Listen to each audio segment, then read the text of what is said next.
things are connected by origin and are made of the same.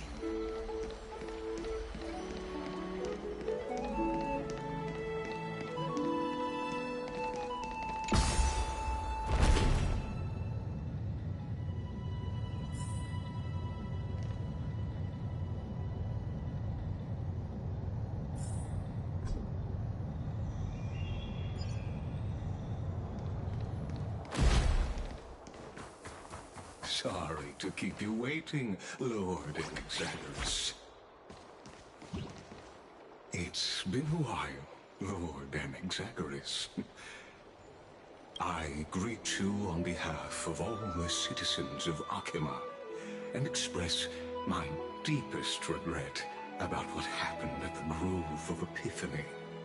It's you. I never expected that you would personally come and meet me.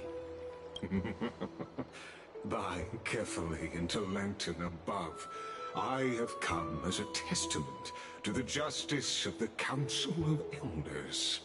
There are anti-Catherians here? They have been a rare sight ever since the Chrysos War. I extend to you my utmost respect, revered Titan.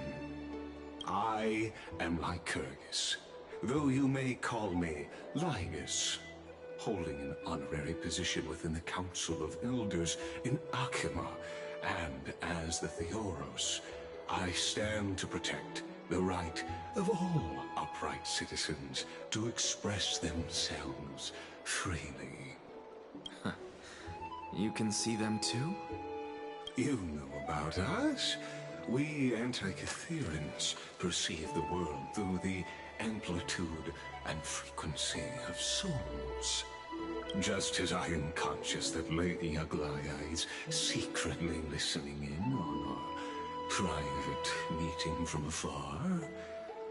If necessary, Lord Anaxagoras, I can sever the golden thread to protect your fundamental rights. The demigod should know better, for such is her station. Spare those poor threats, and just let her listen to my words. They shall serve only to unveil her own folly. May I interpret this as you having a countermeasure? I need not any plan, because she can do nothing other than petty espionage. As the Citizens' Assembly approaches, and with Orynyx's fall, any attempt to capture the core flame within me will only usher chaos and calamity. A truth she undoubtedly comprehends. While I, Anaxagoras, serving as the Grove's special envoy to Akima's Citizens' Assembly, have long known the extent of your abilities. Let's forego the formality of asserting authority, Lord Lygus. Lead the way. Very well. Surely Lady Kindness would appreciate such assertiveness in an ally. She's been waiting. Follow me. Is there something on your mind, Lord Anaxagoras? Nothing, really. It's just a question that I contemplate every time before I ascend to Dawncloud. For the Titans, does the falling equate to death? Ah, a pondering truly deep. Time is on our side. Do you mind sharing your reflections with me? While all living beings must ultimately face their demise, Kefali has yet to meet theirs. Their journey continues unhurriedly along this long path. Are you suggesting that Kefali may not have truly passed? Yes. For dying implies an ongoing process, an action, whereas death signifies a static state, a definitive termination. In contrast to mortals, Titans exist on a grander scale of space and time, thus elongating their passage into death. The notion of their fall is but a misinterpretation born of mortal ignorance. Ah, an intriguing concept, albeit challenging to substantiate. After all, Kefali has maintained a profound silence ever since the era Arasa, while scholars and priests alike have conveyed the message of the gods' imminent fall. Perhaps the gods, in their arrogance, deemed it beneath them to reveal their perspectives to mortals. Could you elaborate on your statement? Circes, the kin of the Sky Father as recounted in myths, now resides within my brain.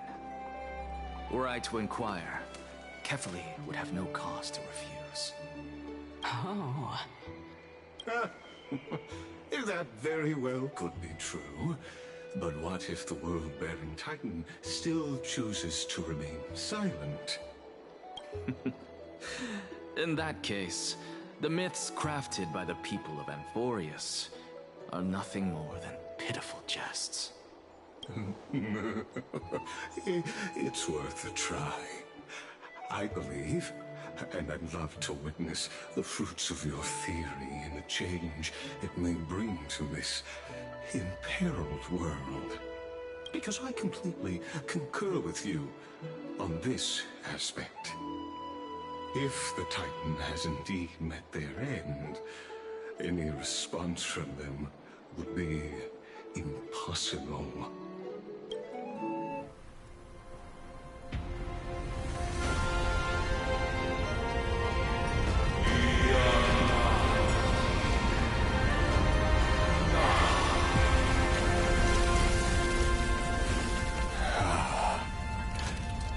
Please, Professor.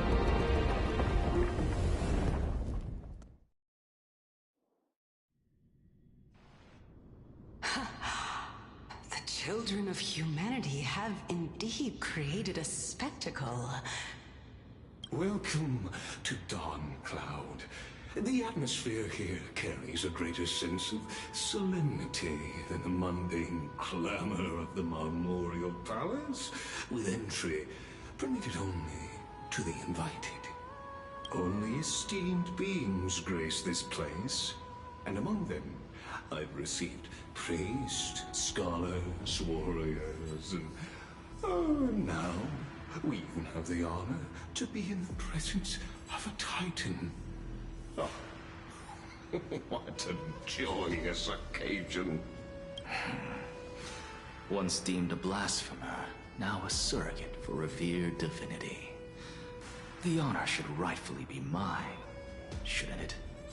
I'll notify Kindness and the others of your arrival. Kindly wait for a moment. A soldier will be here to guide you shortly.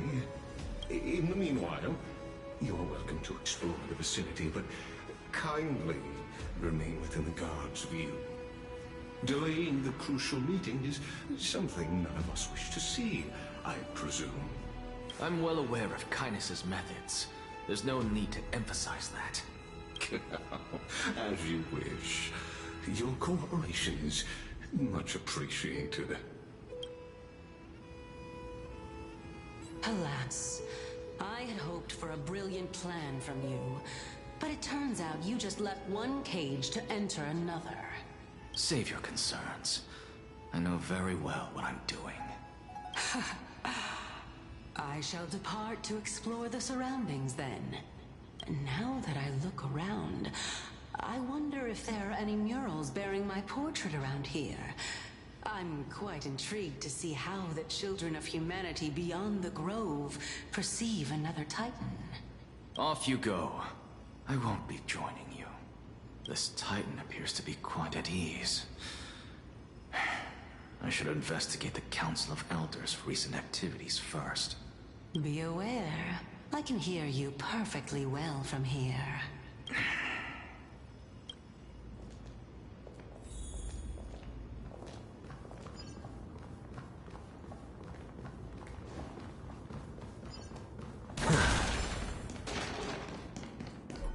Professor Anaxa! Over here!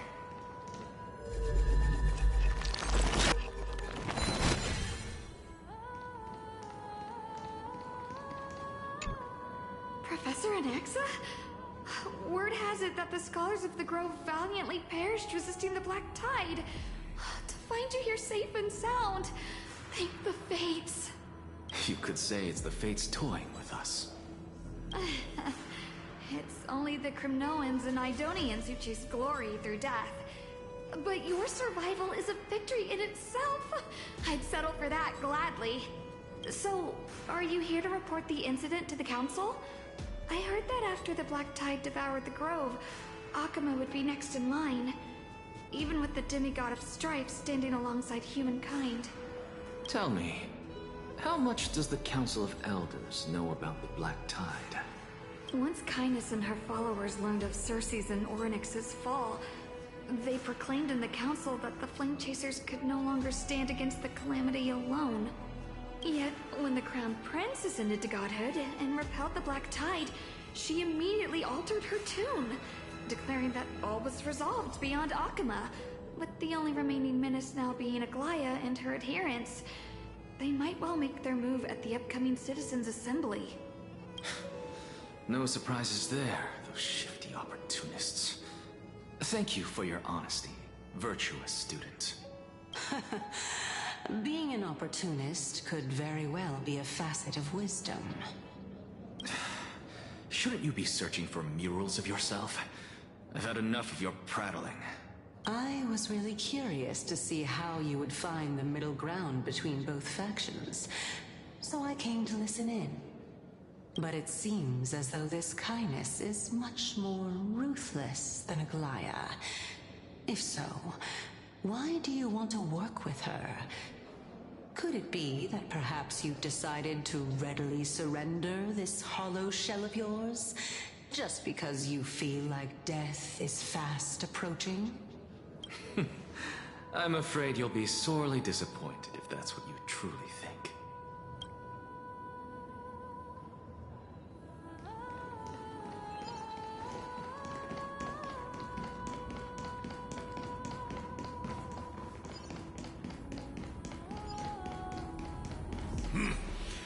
Even blasphemous scholars can come here, it seems. Looks like my presence here is quite unwelcome.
Anaxagoras, I thought that you had died to the Black Tide, just like the other scholars. As Kephale's priest, are you not aware of the decorum of respecting the dead? Surely you jest. You blasphemous heretics are not worthy of respect from the Supreme Being. Let me remind you that you're currently in Dawn Cloud, so you'd better keep your deranged language to yourself. I am no longer that altar servant from years ago, who could only acquiesce to the commands of others. Now, I have plenty of ways to deal with people like you. I'm not sure whether I should laugh or cry right now. I can't believe that a follower such as you could have been made by a creation titan. As I see it, a dead titan can't provide you with this level of confidence, right? Then who is it exactly? Could it be Kindness? You. Seeing how fond of you Elder Kindness is, I shall let that slide for now. Leave immediately, and don't impede us from receiving the Supreme Being's blessings. Seeing as we were able to hear of this matter from the mouths of others, it seems that Kindness is indeed quite sincere toward us. Perhaps this affair will proceed smoother than I had anticipated. Oh my, what a thrilling confrontation. As expected of one of Kefali's followers. Are you praising or insulting him? Praising him, of course. As a believer of the god of deliverance, it is only natural that he detests evil. Didn't you hear me? I asked you to leave. Go as far away from here as possible. Don't mutter to yourself like some sort of madman and disturb my meditation. I've had enough of this. Could the 15th entry hour arrive any faster?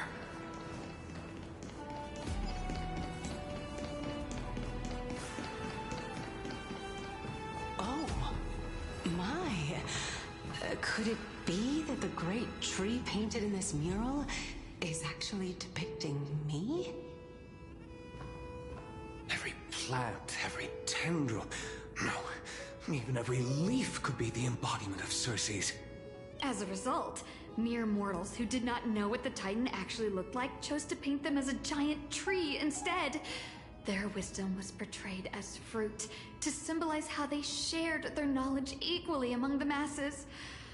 Such exquisiteness indeed. This mural is quite abstract. I really can't tell whether you are praising or demeaning yourself. Now I'm quite curious whether the Reason Titan has studied figures of speech before. Of course I find such stylistic devices interesting. For all we know, this could be the answer to the question, what exactly are we?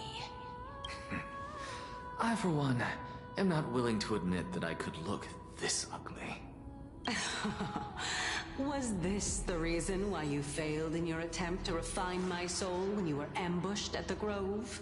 Since you are aware of this, why did you save me back then? From my perspective, this point alone was enough to separate you from the average person. How do two lunatics coexist in the same brain? Therefore, it seems that your journey to Dawn-Cloud this time is not just to seek protection. What, then, is the intention behind your actions? The entire plan is stored in my memory, so why don't you look there? Then don't mind if I do. 1 year old? 2 years old? Oh my! Even a member of the preeminent 7 sages must hug his droma stall to sleep? How interesting. That's enough. How unusual. Your soul is actually trembling. This must mean that behind this toy hides a secret that nobody knows, right? Since our days are both numbered, I don't mind telling you more about it. This is a present that my sister gave to me. It's a doll that was made to look like our family pet. So there are other members in your family, eh? Are they also living in Akama? Don't you just love to pick through my brain? Go on, continue flipping through my memories. It won't take long. You'll discover the answer when you reach the memories of when I was 5. Oh, the black tide is everywhere. I can't bear to look. When I was young, I couldn't accept this outcome either. Georios, Aquila, Kefali, and you, of course. Although I prayed to every titan that I could think of for help, my efforts were ultimately futile. This...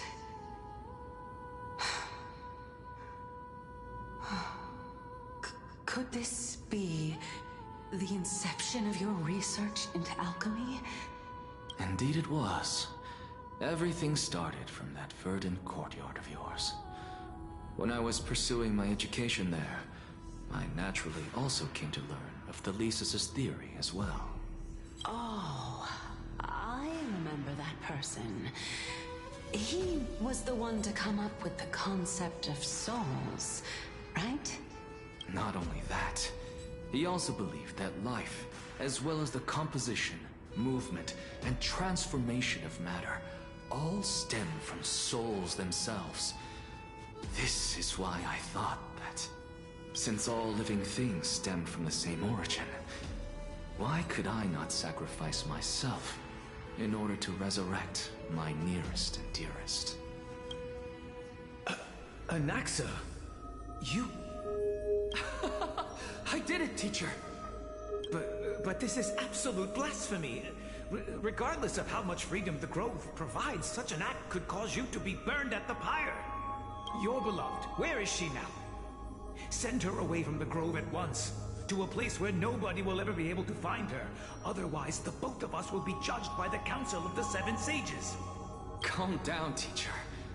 My sister, she's still not in the mortal realm, even to this day. What do you mean? It was naive of me to think that I could snatch the deceased from Thanatos' grip by merely sacrificing one eye. Equivalent exchange. All I received for that price was but an opportunity to see her for one final time. Nothing more. Oh, let it go, Anaxa.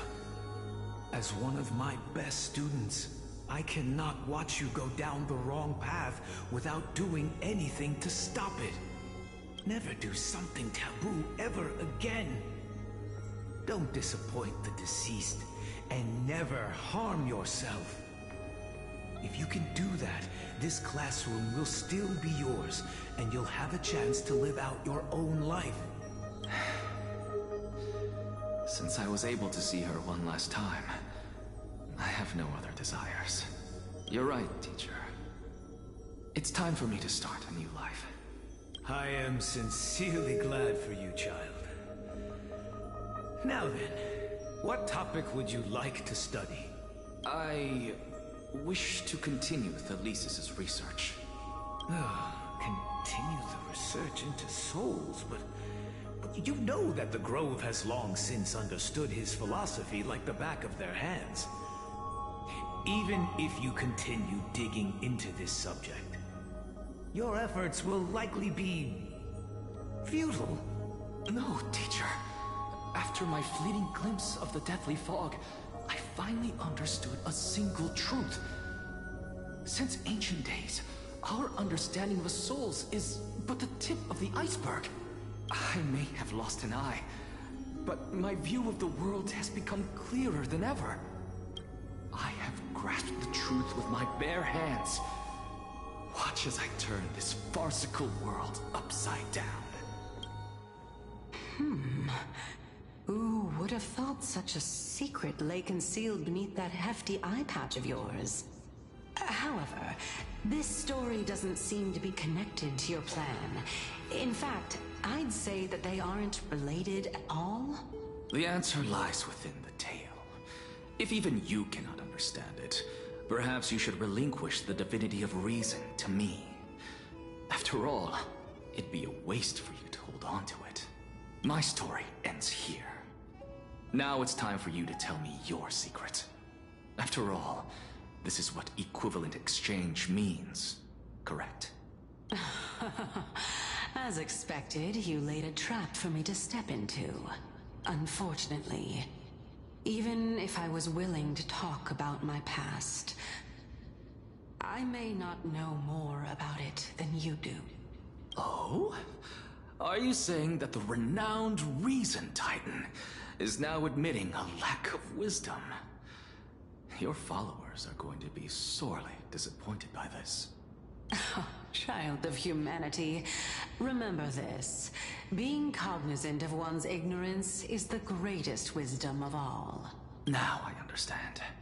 No wonder you asked me to answer your random, nonsensical questions.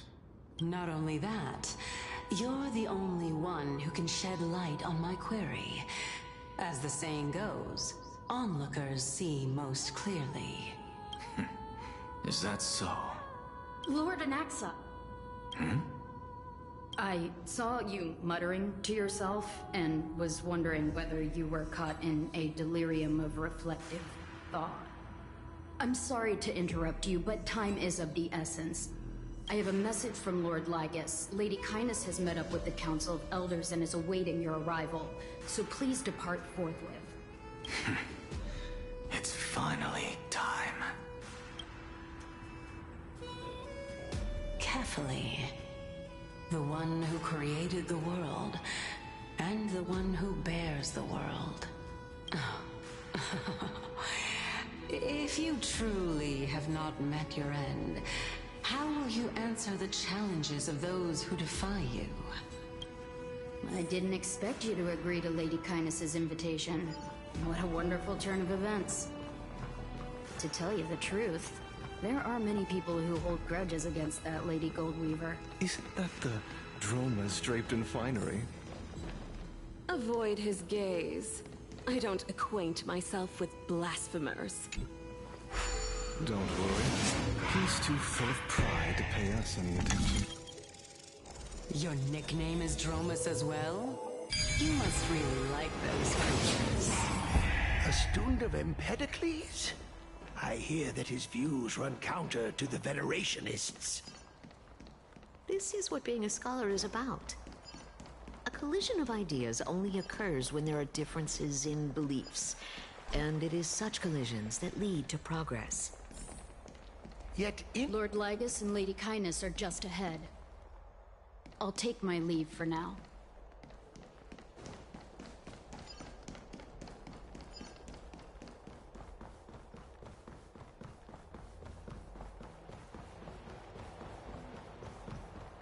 Welcome to the Demigod Council, esteemed guests.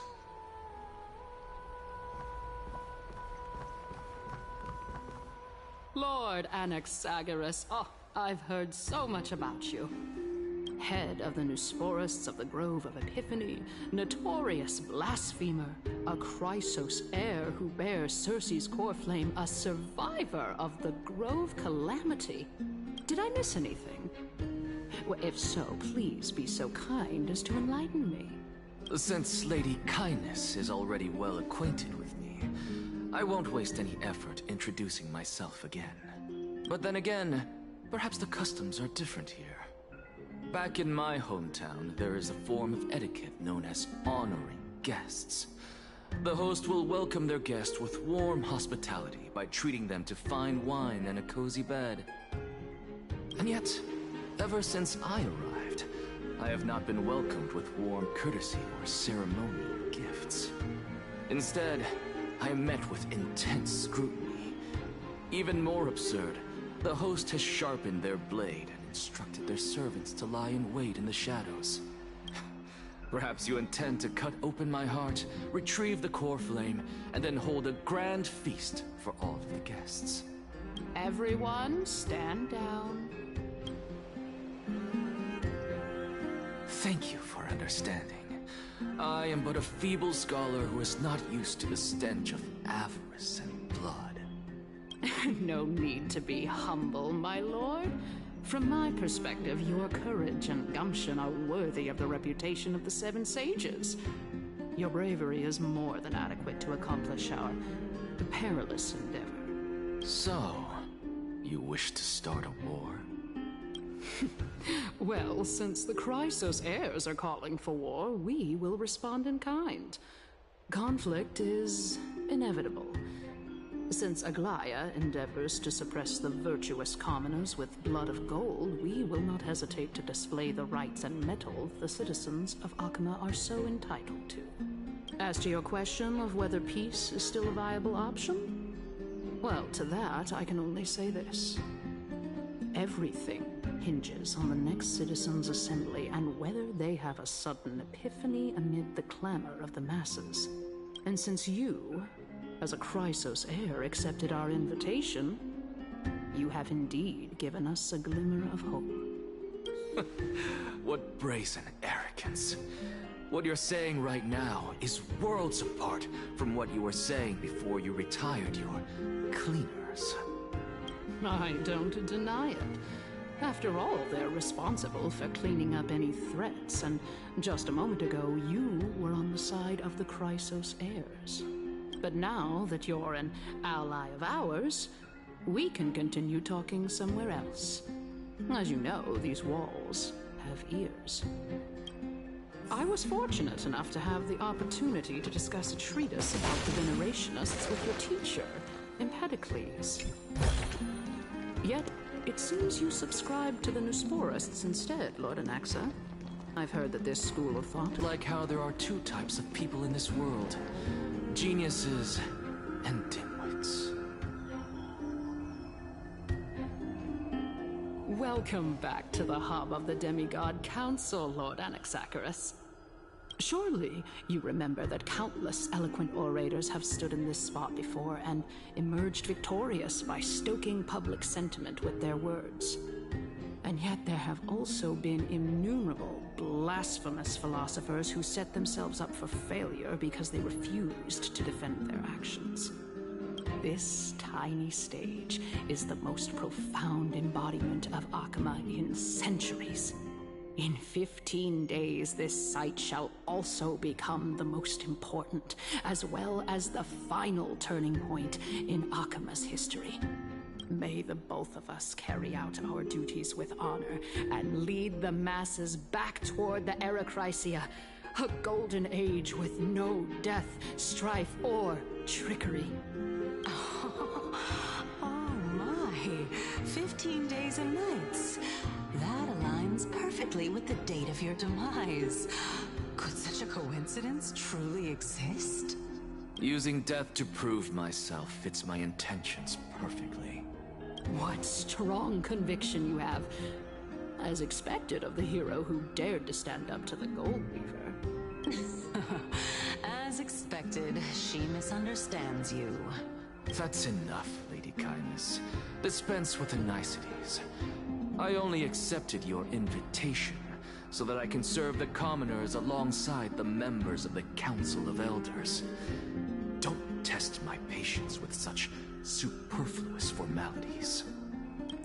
Well, you say that now, but surely you also require my aid as well, so that you can stay alive even when being pursued by the Golden Thread? You worry too much. She won't show her hand too freely, as she still needs to garner support from the masses at the Citizens' Assembly. Even someone like me can tell that only a sliver of her humanity remains. Surely you're not asserting that she will definitely act in a rational manner. As you're no doubt aware, Aglaya covets the core flame that I possess, which makes it the bargaining chip that allows me and the rest of you to negotiate with her. However, in return, I'll need the Council of Elders to support me as much as possible. Naturally, this includes the guards as well. You're well aware how valuable Circe's core flame will be in the Erechrysia that you are desperately pursuing. Talk is cheap, so you'd better act prudently as well. I understand. After all, this battle of wits is just a means for each party to acquire what they need. As long as your request is reasonable, the Council of Elders never shortchanges its allies. Since we're both intent on mutual cooperation, let's not mince words and just speak plainly to each other. Let us decide how much we can secure for ourselves and how much we're willing to sacrifice, like true philosophers, with our words and wisdom. Continuing from the earlier topic, let us discuss our common enemy, Aglaya.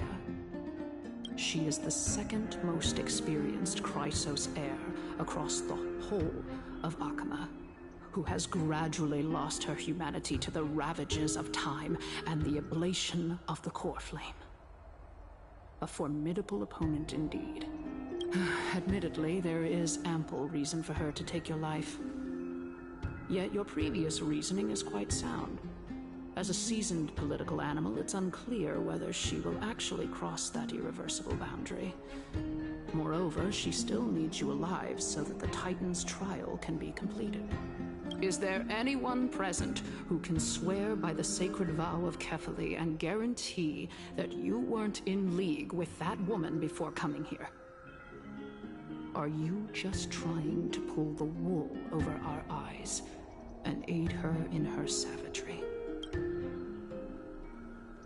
I believe you're aware of Castorus the Executioner. Long before I returned to Akama, Aglaya had already dispatched her to monitor me. If I weren't able to reach this place in time, I would have been forced to meet Thanatos first. As compared to a comprehensive plan with uncertain results, if you decide to cut open my chest and remove the core flame, wouldn't that settle her nerves even more? Everything is in place. She just needs the right timing. I understand what you mean. At the very least, the both of us agree that this tyrant who wallows in extravagance and greed is the greatest threat to achieving peace in Akama. The Council of Elders is willing to defend your right to live, just as we defend every oppressed citizen. However, I regret to say that sentiments in favor of the Chrysos heirs and Aglaya are only growing in magnitude. The peace that we are aspiring toward, as well as everything that we hold dear, will be destroyed completely. The city will be burned to ashes, and the citizens' blood will be shed. Tell me, what are you willing to do for our esteemed citizens so that they can vanquish the enemies of our fine city? Although the circumstances are rather unfortunate from an objective point of view, it is an undeniable fact that ever since the Grove was attacked, I have become the de facto leader of the Grove. The Council of Elders needs more backing if it wishes to topple Aglaya, and it's evident that the Academy wields considerable influence. At the very least, I have served as the Grove's special envoy to Akama for a significant amount of time. Of course, this also means that I will hold a crucial vote at the Citizens' Assembly. In the name of Kefali, Akama thanks you for your sincere and valuable thoughts. At this stage, it's clear that you and I understand the benefits to be won from this discussion. Let me put it plainly. The Council of Elders has always been renowned for its fairness, and that fairness is built on a foundation of sincerity. The Council of Elders has vowed to all citizens of Akaba that it will always remain loyal to them. As for you, my lord, how will you guarantee that you will be able to live up to such earnestness and will not betray Akama's indomitable citizens when the opportunity presents itself? Just as you now betray Aglaya when it suits you. Surely you jest. My loyalty does not need to be proven. The fact that the Council of Elders is asking for proof of my loyalty is itself akin to a form of betrayal. I am incredibly honored to have witnessed the both of you bury the hatchet in a civilized manner. However, I am afraid that I must interrupt for a brief moment. As the Theoros, I have observed the following. Lady Aglaya, the Gold Weaver, is currently on her way to Dawncloud. Oh. Well, I do believe that we might have a slight overabundance of guests today. Feeling dissatisfied, Lady Kindness? Despite the Council of Elders' lofty residence on Dawncloud, it must still tolerate the whims of the Chrysos heirs. So you were holding back just now. Seems like you are better at playing this game than I. In any case, I'm glad that she's arriving here. So tell me, Anaxagoras, now that you're an ally of mine, if Aglaya were to demand that I hand you over, what should I do? You can do as she says. Tell her that the Council of Elders merely wished to chat with me and had no intention of offending her. However, by doing so, the authority of the Council of Elders will be as thin as papyrus that has been soaked in blood. Not only can it be destroyed at the slightest touch, but the Council will also lose possession of a valuable core flame. No, more like 2 core flames. After all, at the next Citizens' Assembly, that young lady who is synonymous with death will also be standing on our side. Oh? How can you be sure of that? Is that of importance to you? All you need to know is that I have a plan. In my opinion, you should be more worried about the impending threat. If Aglaya can seize me in full view of the masses today, she could also dismiss the entire Council of Elders in one fell swoop tomorrow. If that happens, the discussion that we've just had will turn into an utter joke instead. Is this the outcome that you wish to see, Lady Kindness? Fine. I will handle this matter appropriately. But you do best to remember this. Fool the people and karma will be on your tail. I'll overlook it this time, but don't count on there being a next time. Unless, of course, you crave cruel punishment and consider suffering the perfect state to ponder the true nature of souls. Well, what do you know? That happens to be one of my rare talents. We shall see, then. I've got to say that you've managed to really impress me again. But shouldn't you be going after more? Dying to know what I'm after. I mean, I'm the reason Titan after all. It is in me to ask and seek answers. Easy there. You'll learn the answers soon enough. I didn't bring it up with her purely because she doesn't have the means to give me what I truly want. It's as they say, onlookers see most clearly. The true masters of Dawncloud have always been the Theoros, who watches over everything.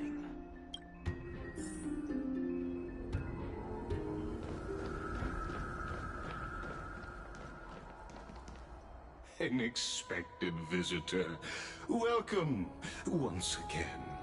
You know, you could actually skip all the pointless debate and come straight to me to seek an audience with Kefali. I have no reason to refuse you, do I? You may not, but Kindness has. Whoever gets hold of Kefali's core flame will get to rule over Akama. She's wary of me, so naturally I had to gain her trust. I would say that debate was not at all pointless. Very true. In my view, this individual has gone to great lengths to get close to Kefali. He might very well be plotting something nefarious against the Titan. Are you still willing to let him pass, knowing this? Yes, very much so. All living creations are always free to visit Kefali's transcendent vessel. This comes with being the World-Bearer. How convenient it is to be able to hear what they say.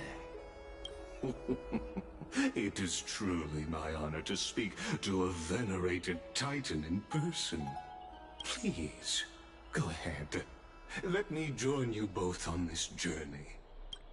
Oh, a bygone myth tells of an occasion where Kefali once answered their followers' questions on the peak of the Holy Mountain.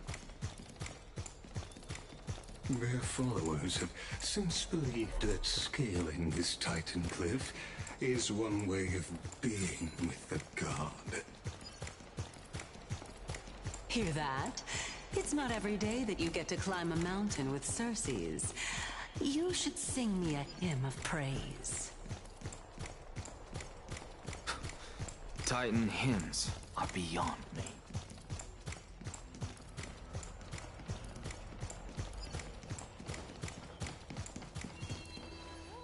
Go on ahead. Take this Yanis shortcut, and the long pilgrimage stairway will be waiting for you at its end. I have to admit, I never expected you to not ask me anything. Not even my motive. Because I know very well what it is you are after. As the saying goes, a gentleman helps others achieve their goals. I have a feeling that your theory will be validated at the end of this journey.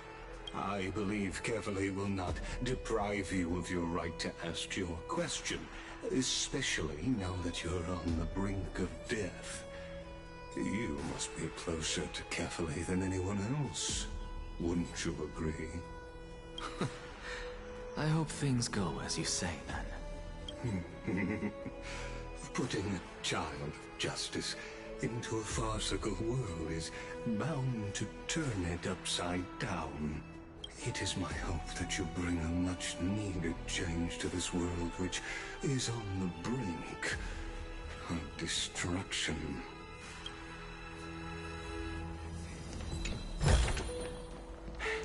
I suppose I can just ignore this.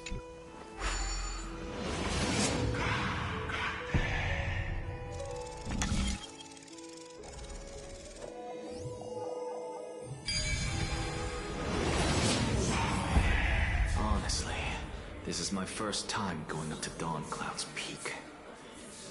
What a splendid view. Isn't it about time you recognize the magnificence of us Titans? Well, I don't see how this place is different from those temples in the city. All they have are magnificent facades. And even though I've come this far, I'm still doubtful without getting useful clues from him. I must be getting ahead of myself to be expecting to hear something nice from you. Oh? Haven't you been in my head for some time now? It's high time you get used to how I feel about things. Alright, we're just a short hike away from Kefali. No time to waste here. So the intellectual debate from earlier was too draining for you, huh? If Amphoreus gets a new lease on life, you should focus on strengthening your body and stop shirking social interactions. Save your concern. The Titan is in sight. Can you make it? Why? Are you going to carry me up if I were to fall now? I know how far I can go, so just hold your tongue and come along. Fine then. I guess I won't say any more. I'll just wait till your soul dissipates completely to gain control over your body. Wait. Is that... Cersei's? Hey, look at that. Huh? What should I be looking at?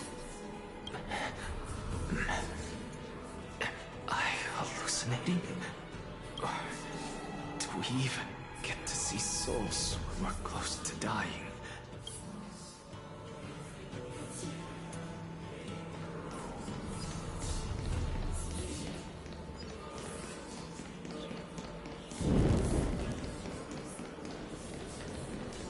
Oh? Why didn't you bring your favorite spear with you on this trip, Nias? Nias? I know I've heard this name somewhere. Huh. It's unfortunate. The Black Tide destroyed every last inch of my calyx. How could that be?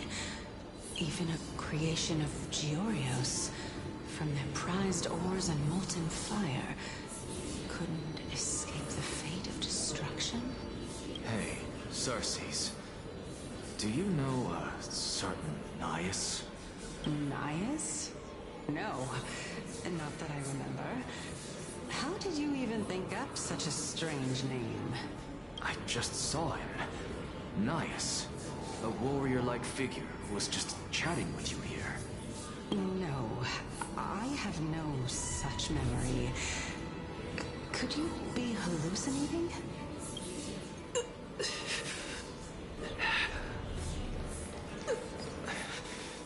This is a departed spirit.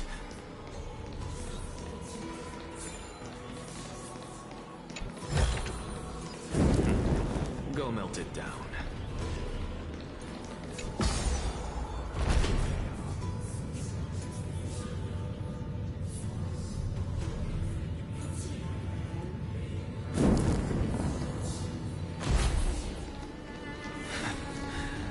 You two again.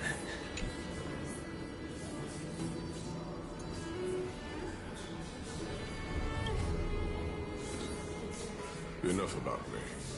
Did Kaos ever reply to you? Well, regrettably. Seems like the price of becoming a demigod is a lot heftier than we thought.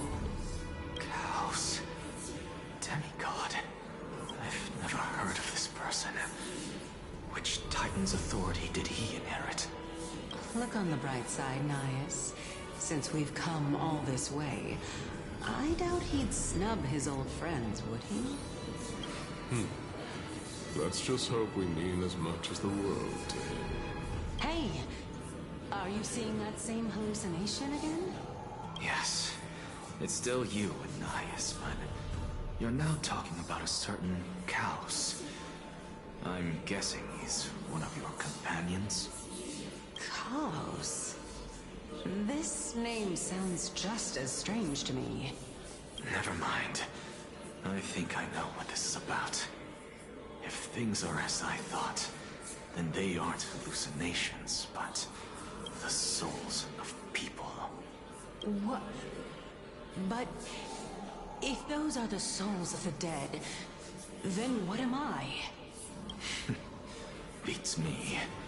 For all I know, you're just an illusion I conjured up in my dying moments. Let's just keep going. As long as I take in more sights and hear more stories. Know your limits. Wander too far among the dead, and even I might not be able to save you. I'm fine. If this is indeed as I thought, then this will be very amusing.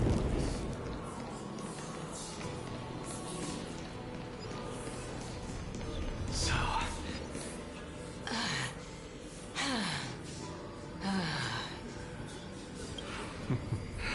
Can you keep going? Of course. I'm just...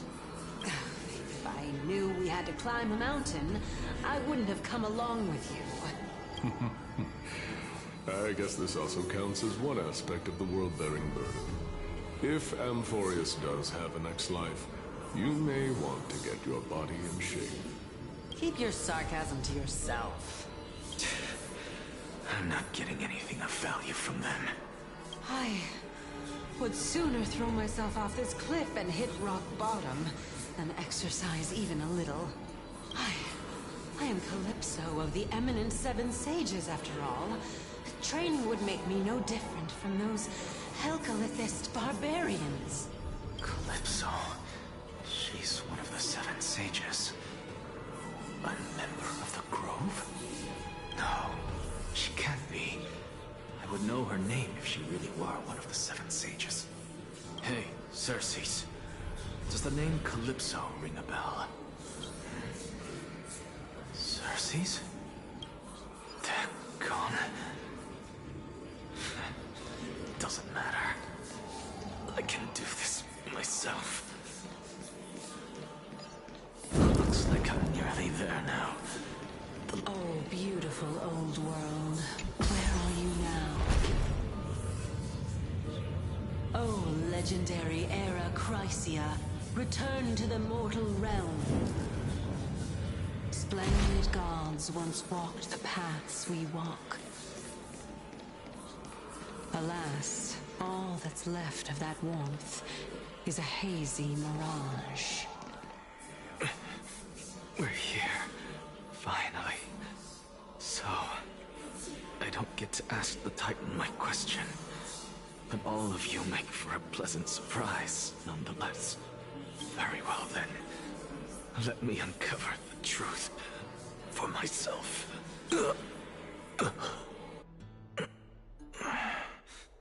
Did I still fail to make it in time? Huh? So, I'm back here again. This is... I can hear it.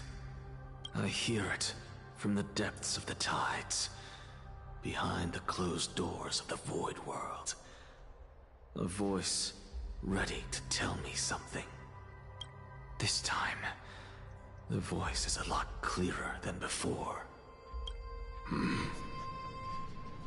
Since we've come this far, let's just wait. Lord Nias and Miss Calypso. Are you both here to visit Chaos, too? Yes, and we've been waiting for quite some time now. Regrettably, he hasn't answered us. The worst-case scenario is that he's already been overwhelmed and crushed by the world-bearing burden. You're overthinking, Lord Nias. I can still sense Chaos' soul in the area. And besides, we both know Chaos' nature. A deliverer like him wouldn't fall so readily, much less give up on all that he holds dear. Isn't that so? Yes. I have faith in him. That reminds me. Why are you making this trip alone, Polixia? Oh, my sister needs more time to make sure the flowers are fine. Such a pity. Both of you have hearts kinder than anyone else. Yet you are born only to take over Thanatos' divinity. Everything that I see and hear this time has left me shaken to the core. What may seem like a mundane conversation is in truth a once-in-a-lifetime exchange that has revealed the ultimate answer to Circe's question. The conjecture has taken shape and must now be solidified into a theorem. Next, I only need to seek verification from Kefali. By doing so, I can answer Circe's question and reclaim my body. But no, I will not do that. That isn't important, because another one of my conjectures, one that I have always dreamed of proving, has been proved right this very instant. Fusing a mortal soul with that of a Titan to replace said Titan is not a ludicrous idea after all.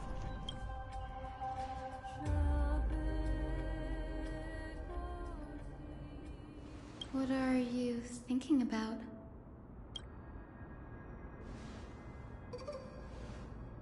Is that so? You don't look the slightest bit amazed, though. Plus, you seem to be strangely familiar with the city around the Great Tree.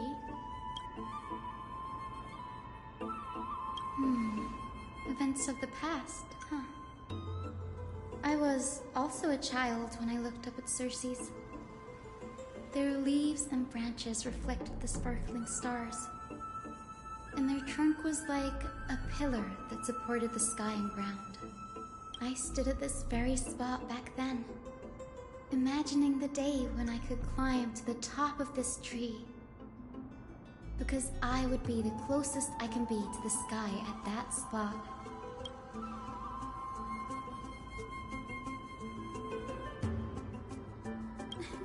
Don't read too much into it. I mean, can mortals even hope to reach Aquila's realm? They're a strict and draconian god. Nothing like Circe's. Reason is willing to share what is theirs with others, but Sky only expects people to revere them. You get what I'm saying, right, Denny? After all, the Titan that imprisoned you and Grey here in Amphoreus is none other than Aquila themselves. But there will always be people who dream of soaring towards the sky. The Grove has a wealth of research on Aquila, and that is exactly what we are here for. It's just... I never thought Grey would meet with something like that before we set off. As a physician, I should have been there by his side.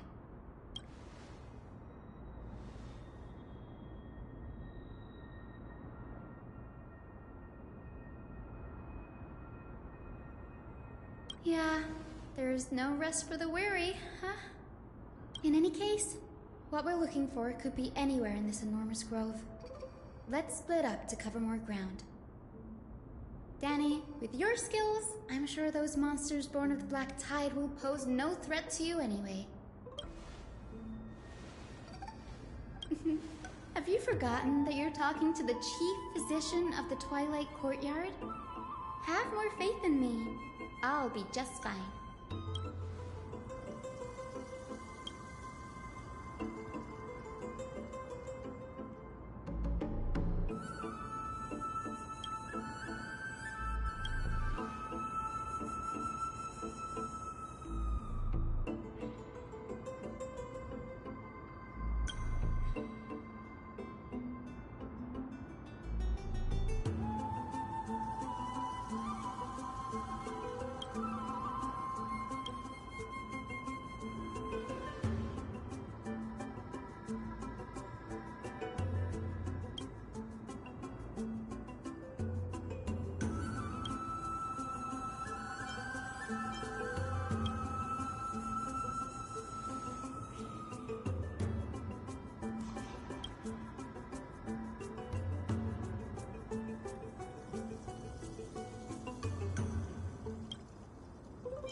Bygones are...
Really now?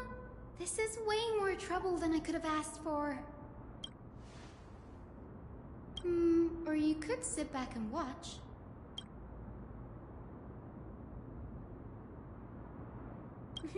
I'm kidding, Danny. Lend me a hand, pretty please? Alright, now let's get him!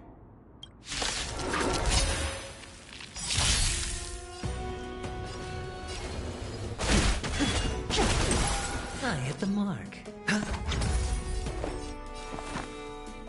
Existence is unity. Hear this thunder!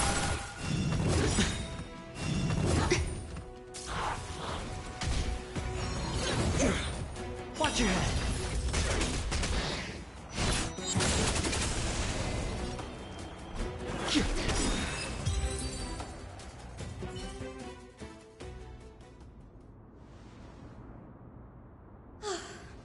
The black tide is remarkably quick to detect the light of Amphoreus.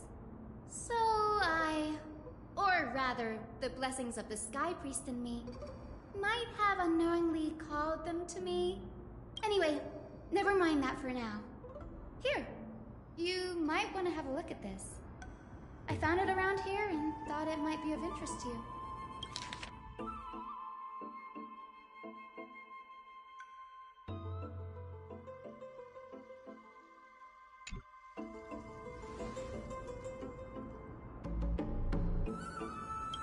This is new. I didn't know Professor Anaxa was researching the sky. He's never mentioned anything about it.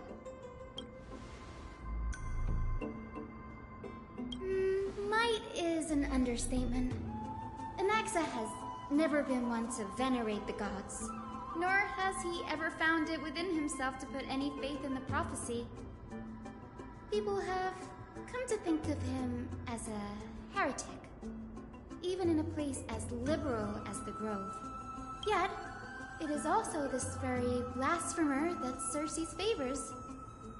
Fate sure works in mysterious ways. Oh, let me have a look.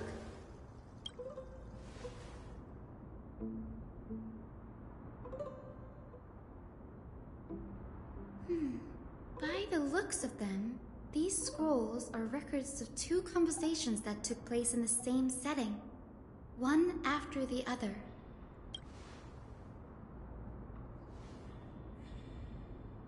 Sure, go ahead. The Grove of Epiphany is home to 7 schools of thought. While all 7 schools are founded on the ideologies of Thalesis, the first scholar, each is unique in its own way. Among them, the Venerationists revere and worship the Titans the most. As the sage of the Venerationists, Euthyphro has always been at loggerheads with Anaxa.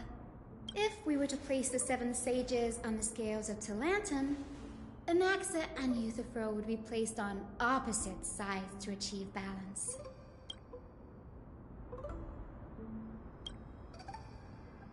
Nearly everyone in Amphoreus has heard the story of the skyships by now. Aquila's stature is loftier than the heavens, and their divine retribution is merciless. That's why it's no use building giant skyfaring ships. Oh, but I do wonder if a supercharged mini treaty cannon could slip past their watch. Newsporists primarily study the application of alchemy in soul repair. Everyone considers Anaxa a blasphemer, but that has never stopped him from sharing his ideas, no matter how taboo. If you must say that he's hiding something, then it's likely what lies beneath his eye patch. Anaxa often says that every failure brings us one step closer to the truth. Perhaps, to him, the crash of the skyship carries a different interpretation. The firmament is not impenetrable. On the contrary, it was precisely because the skyship represented the first step toward breaking free from the shackles of the Earth that it provoked the wrath of the Sky Titan and brought divine punishment upon itself. It's a shame that the majority of the Grove's research on Aquila was headed by the Venerationists, with sacrificial rituals making up a predominant part of their findings. Discourse about more esoteric subject matters in relation to Aquila dwindled even further after the skyship incident. So much so that even this scroll is completely new to me.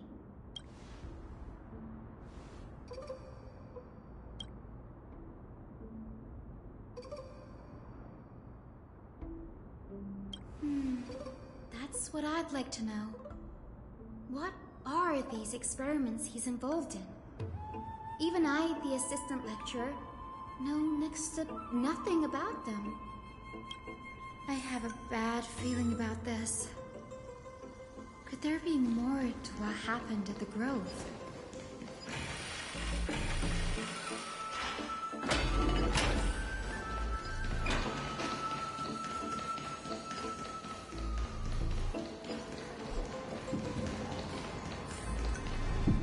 This is the Library of Philia, a place where the Grove stores its collection of tomes. Other than books written by the 7 schools, you can also find philosophical texts, ballads, and religious writings from the Outlands here. Cities that desired to learn from the Grove were apparently expected to contribute knowledge of equal value to what they saw. We've had more than our fair share of hilarious episodes over the years. For instance, it's said that the Erythrocaramists once borrowed a manuscript from a certain author, but ended up returning a copy instead of the original. What's more, the original manuscript was supposedly then hidden here. Nice? No need to hold yourself back, Danny. You can just tell it like it is. Their behavior was no different from bandits. Whew.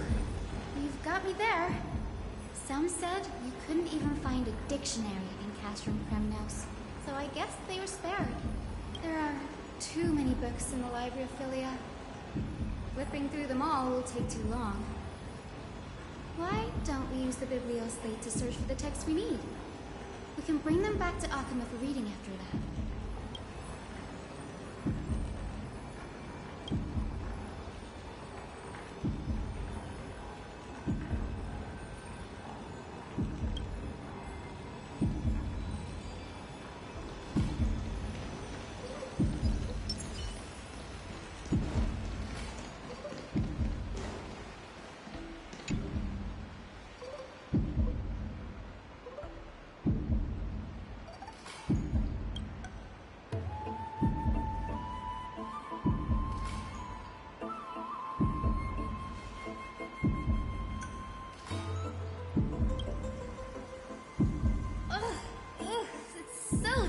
empty in here.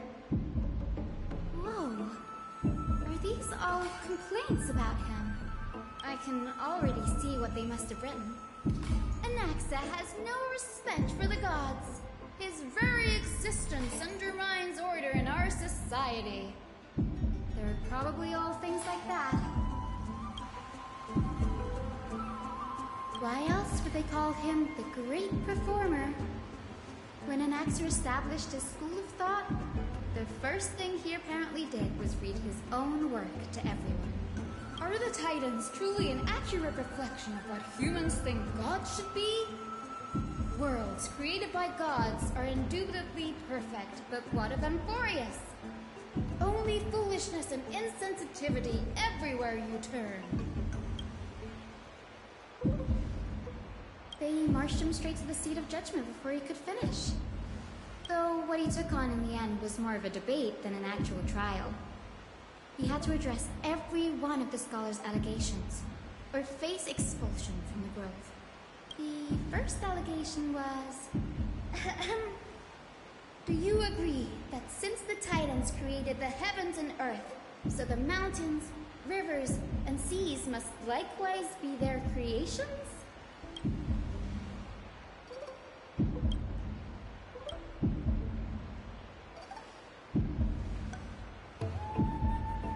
Anaxa would have probably been spared a lot of trouble if he had answered this way.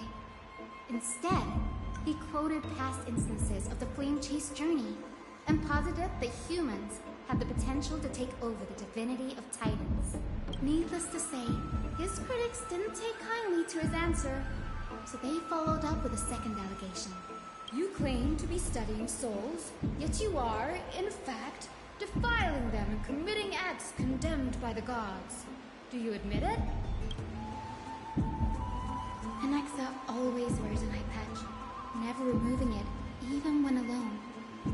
Some say he used one of his eyes as an alchemical ingredient. Every being in the world owes their safekeeping to Kithily, and this is even more so for the Chrysos heirs who have divine blood coursing through them. If he has really done something of that nature, then it'd indeed be sacrilegious. Thankfully, they had no way to prove it, so it amounted to nothing more than an allegation in the end. One by one, Anaxa engaged in wars of words against those who would challenge him. Toward the end, a scholar asked him, Anaxagoras, have you any respect for the gods? It was only after a brief silence that he answered, I have never denied that Titans are meant to be noble constructs.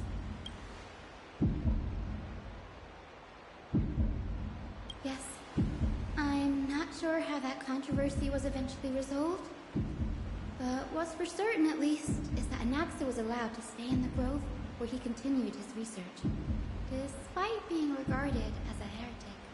By the way, this stack of complaint letters has reminded me of a place in the grove. We may find clues there that aren't on the teleslate. I'm talking about Anaxa's alchemy lab, hidden between the cornerstones.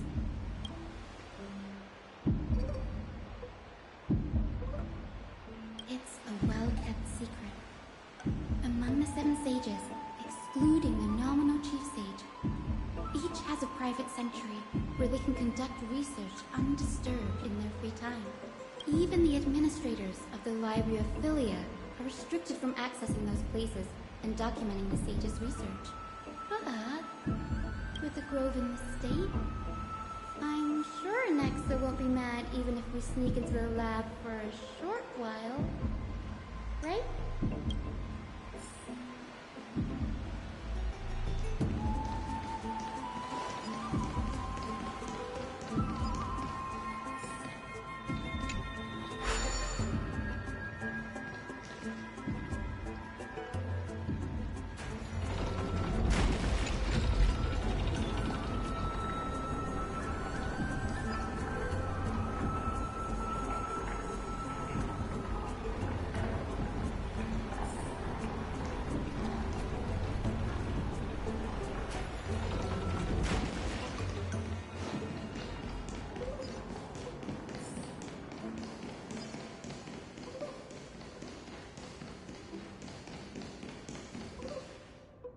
place, but where is everything? Materials for alchemical experiments, matrix diagrams, and even the seal to the lab. They're all gone. Did the Black Tide destroy it all?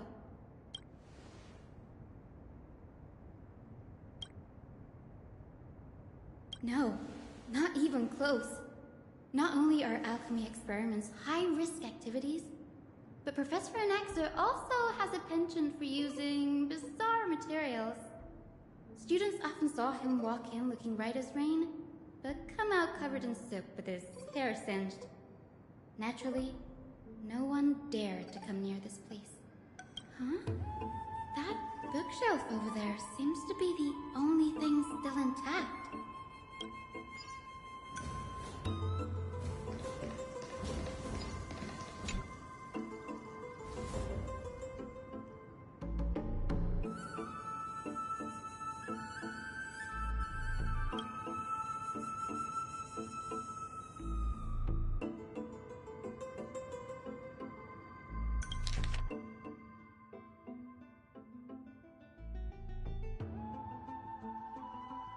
What's going on?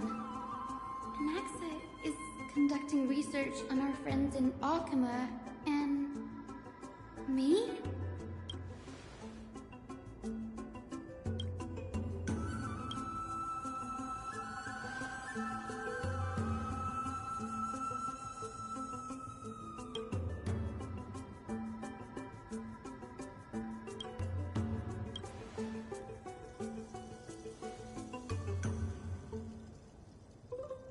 Wouldn't have been so strange if he had focused only on Cassie, given her own curiosity about her origins. Plus, considering that the new sporists have crafted omnipotent medicines capable of curing diseases, it also makes sense that he would conduct research on immortal Chrysos heirs. But now, it seems Anaxa's objective was never to create medicine, but to identify the origin of the golden blood and figure out its inner workings.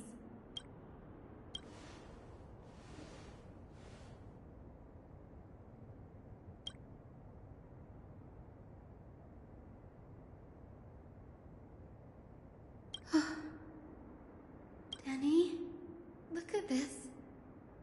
I have a bad feeling about this.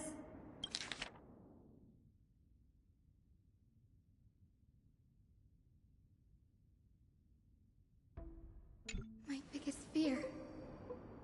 It's come true. After going through his notes, I think I can piece it all together now. Anaxa was carrying out experiments on soul transmutation. Yes, this is what he was secretly conducting research on. Something he had to keep hidden from others. Compared to his public speeches, this is the real blasphemy.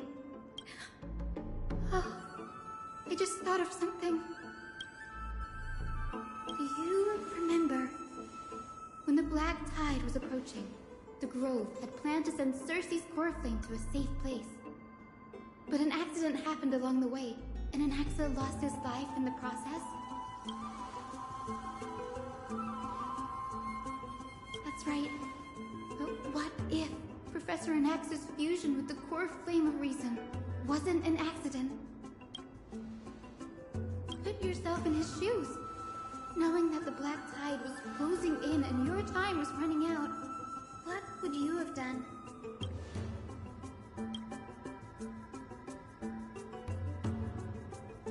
Exactly.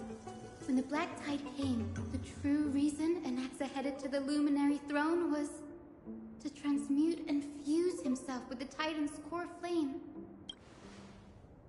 No.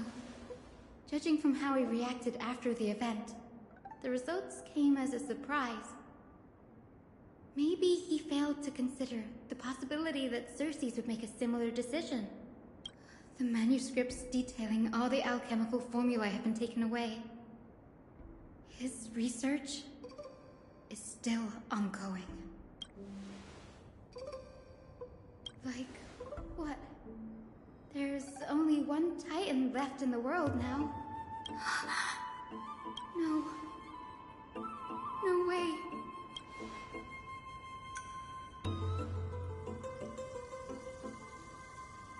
He's after Kefali. Sir, this sky above us, it's not real, is it? Of course not. This is just an image from a projection device used for educational purposes. A simple trick. The day-night cycle has been lost to this world. So that students like you may still learn about the night sky, astronomers have harnessed the Titan's miraculous power to manipulate the light, projecting the nights of the past here for you. Much like how the sky above the Holy City is also illuminated by Kefali's dawn device. So, the skies of Akama are fake too. You mustn't conclude that, Inoxa. You should know that only a child would expose a trick and be proud of it. Often people know more than they let on. They simply choose to feign ignorance because they have no other choice. And they're just deluding themselves. People believe in Kefali's tale of Genesis, accepting wholesale whatever the priests preach. But we're different. We've already walked out of the firelit cave of ignorance. We have already realized that we live in a world where Titans make the rules. Even when we look at the sky, we're only seeing what they allow us to see. Rather than gazing at this mockery of a night sky fabricated by them for the rest of my life, why shouldn't I be the one to take control of the projection device instead? So much time has passed since you sowed the seeds of doubt in my heart, child. Many a night, I find myself penning down all my theories and wild ideas, only to burn them to ashes when I open my eyes in the day. Why? Because we'll face death by burning if word gets out? As a sage of the Venerationists, my soul has already become inextricably linked to the great tree. Every word I say and every move I make is certain to influence every leaf, every branch, even the tree itself. But above all else, my days are numbered. Instinctively, I have my doubts about the golden blood and the human soul, yet I have no means of verifying them. The golden blood in my veins is woefully thin, and I am loath to waste what little time I have left obsessing over a hypothesis that cannot even be proven in the first place. But I can, sir. I can do it for us. The time is right. Give me all that I need, and I shall accomplish this grand feat on your behalf. You're right. I shall do just that. In the next meeting of the sages, I will spare no efforts fighting for the rights you deserve. Go. Establish your own school of thought. Find out what we are. Become the one who conquers the ultimate truths of the world. Child of humanity, you didn't go to such lengths for an audience with Kefali. Just ask him a few questions, did you? So, you figured it out. If I were as foolish as a Dromus, perhaps I'd throw myself down and prostrate before their greatness, begging for the gods' prophetic wisdom. Well, sorry to disappoint, but I'm no Dromus. Alas, I am a human, standing tall on 2 feet, possessing both intellect and pride. Before such power, does it make any difference whether you're a human or a Dromus? I'm sure you're familiar with the story of the Styxians. When the raging waves threatened to swallow them, they didn't just give up and become sitting ducks. No. They constructed a dam that kept the roaring tide at bay, chaining down the mad Fagusa. They call me a blasphemer, Circes. But that doesn't mean I deny the existence of gods. It's just, as I see it, Titans are simply a force that mankind has yet to find a way to tame. Oh? If power that rivals the Titans is what you crave, why not conform to the prophecy and brave the trial? Why stop at harnessing the power of the Titans when I can do so much more? The source of life is what I wish to grasp, to understand what makes up the soul, and to learn what we really are. Thanks to you, I've had the chance to personally verify, in more ways than one, that the soul indeed ceases to exist in death. But where there is death, there is life. And where there is an end, there must also be a beginning. How then is a soul born? That was the only unknown variable left in my calculations. And by the sound of it, you have already formed a conjecture. No, I have already drawn a conclusion. In my journey unto death just now, I finally saw the answer with my own eyes. Professor Anaxa. I'm here.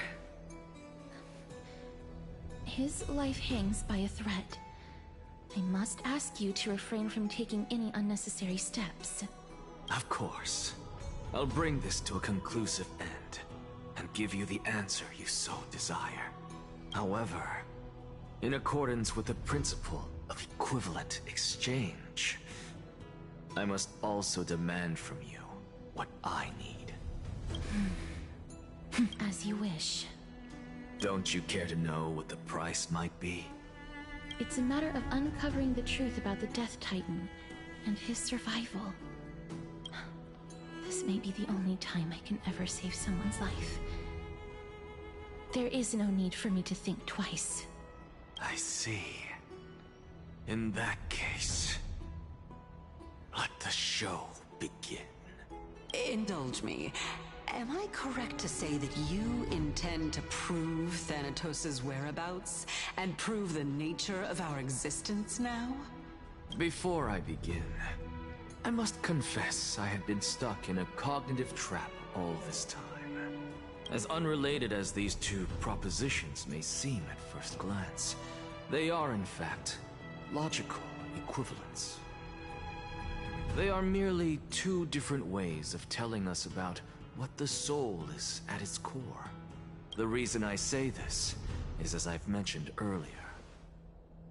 The answer was hidden in my journey unto death. Anaxa, you were in the Netherrealm? Yes, I am but a living dead man now, but that's not important. What truly matters is, I overheard a conversation between heroes. That's not all. Remember how I said you were a part of that conversation too, Circes? And I've told you that I have no recollection of such an event. That was likely just an illusion conjured up by the mind of a dying man. Of course you wouldn't remember. Because that wasn't you.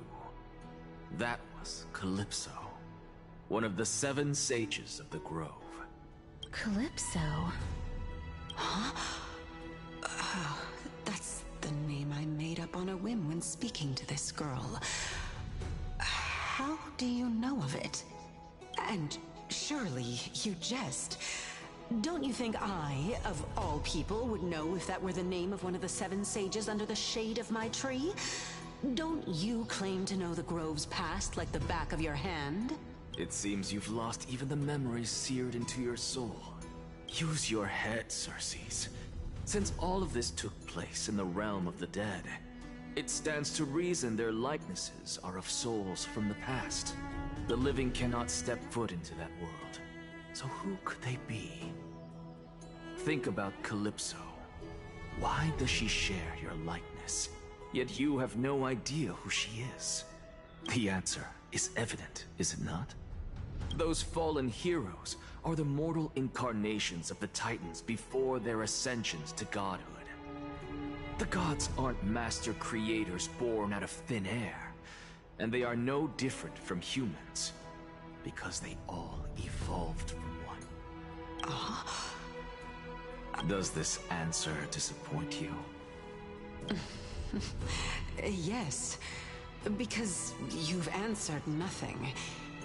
If I truly was once human, as you claim, then where do the children of humanity come from?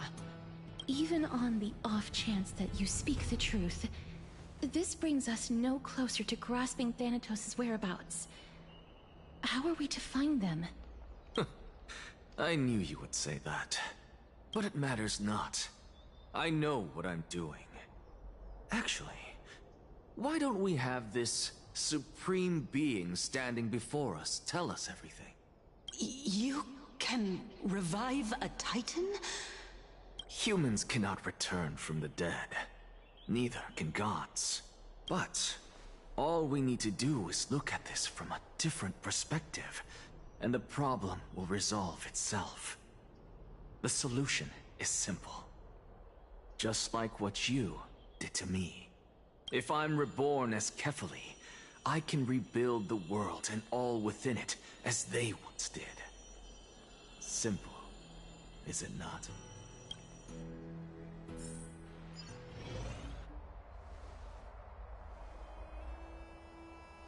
I have news from Hyacinth and Danheng. Anaxa might be trying to do something with Kefali's divine body. Kefali? But what could Anaxa want? Is the Council of Elders going to sit around and let such a sacrilegious act unfold? That is not possible. He is indeed the great performer, capable of fooling anyone and everyone with his tricks. I'm sorry. No need for guilt, for this is good news to us. The Council of Elders has found themselves a traitorous ally. Anaxa's ambitious desires will be something we can exploit. What we should be doing now is to keep our eyes peeled for whichever trickery Kindness is up to, and react accordingly to thwart her plans. Being Akima's political center, the Demigod Council holds just as much significance as the Vortex of Genesis. Someday, after my duty is over, this site will take the place of the battlefield where you hunt gods. Become the next challenge you are to overcome. Till then, it's best to get used to this place as soon as possible.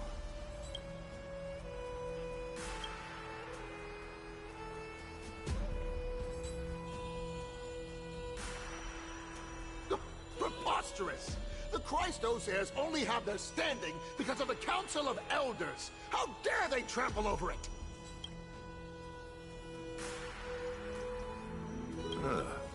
It's been a while. What is that supposed to mean? Is this really the sort of person that the young lord praised as a ferocious warrior? It has indeed been some time, Lord Crateros. What brings you here in such haste? Shh! Keep it down. Be more vigilant. See those duplicitous dogs over there? They do the dirty work for Kindness. I've already ordered my people to hold them back, but we should still lay low. Unless you're itching for a bloody fight to get a workout in. My bad. So, did something happen? Did you hear thunderclaps last night? Hacker, what? He's been through a lot lately, please pardon him. Can you tell us more about these thunderclaps? Thunderclaps are beacon signals of strife. They are a message from the young lord. He threw a spear bearing several words at Akama. Watch out. The Flame Reaver is back. I guessed as much. We didn't actually kill them back at the Kremnos Arena. I figured this is something you would want to know. We Kremnoans never back down from a fight. So if you plan to take that thing down in a battle, reach out to me anytime. You have my gratitude. I will let Aglaya know about this right away. Remind her to be on her toes while you're at it. That vicious Kindness has been unusually active lately. Those lackeys she keeps undercover have been going in and out of the city a lot more frequently these days. Some even seem to be getting Kremnoans to defect to the Council.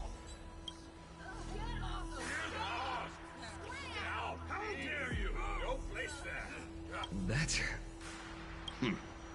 Looks like you can see it for yourself. We should get back. Thank you for the intel, Lord Crateros.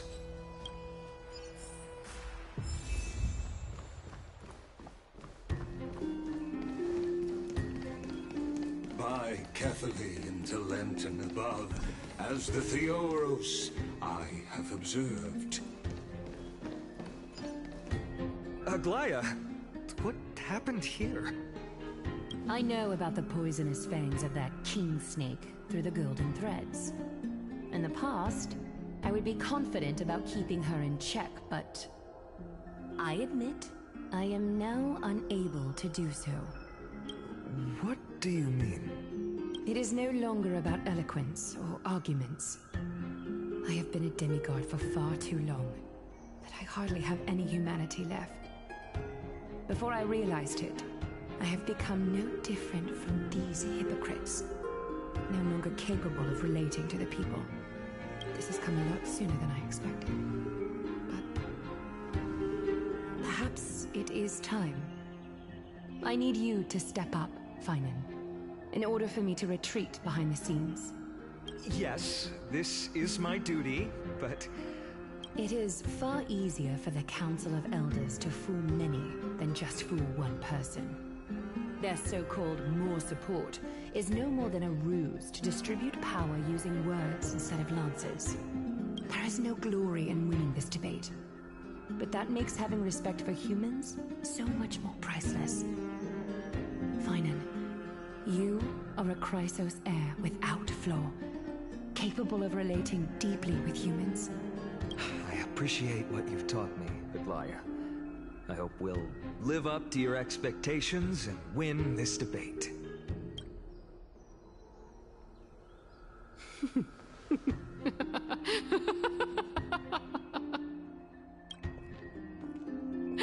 Oh, you've done well, Lord Calictus. Let me take over and personally close this debate for today. Dearest counselors, let it be known that I sorely miss the blissful times portrayed in lyrical poems. Back then, Amphoreus was home to nearly 1,000 cities, each with their own local faith, while gods walked the earth and shared close bonds with humans. Yet, in the present, people from all over are forced to leave their homeland to seek refuge in the holy city, where they hope to rest under Kethali's protection. All of us have long been in the same boat, with no way out of this plight. We didn't have a choice in the past, but now the Council of Elders brings to the table a new possibility. All I have left is one question for you. Would you rather strive toward the unheard of Era Nova, or return to the prosperous Era Chrysia of our past? Make your choice. Now, which of the two would lead mortals to an ideal future?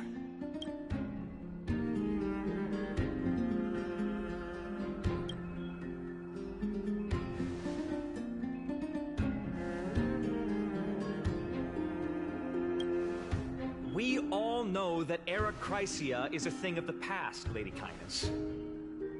Please, enlighten me.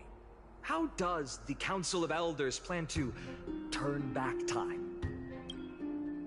Let the three Titans of Calamity be born, and Era Chrysia is nevermore. But bring demise to those Titans, and Era Chrysia will descend upon us again.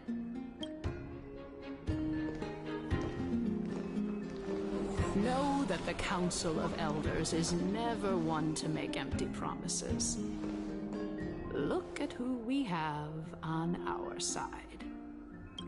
Anaxagoras, one of the Grove's 7 sages, and Castorus, Idonia's goddess of death. With the help of these two heroes, I can promise all of you that Era Chrysia will exist once more. Aren't they Chrysos heirs? They're supporting the Council of Elders instead? It's clear from the start that these heroes do not get along well in their group. All the more proof that Aglaya isn't fit to speak on behalf of every Chrysos heir. I am in favor of Era Chrysia. Era Chrysia! Era Chrysia!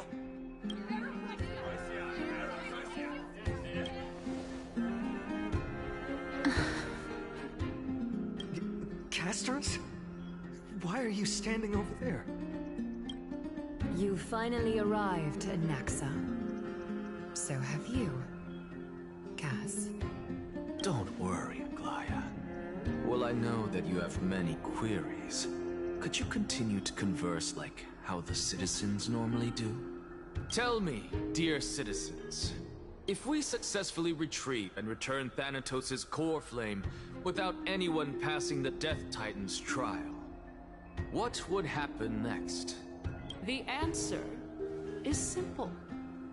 We will have a chance to rid the world of death and bring Amphoreus back to an era when all beings live forever.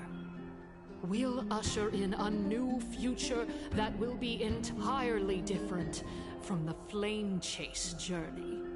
He's one of the seven sages. Your proposal is much too idealistic.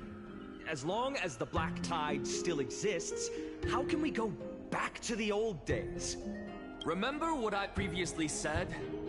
Kefali's core flame is guarded by the secret power of the Council of Elders.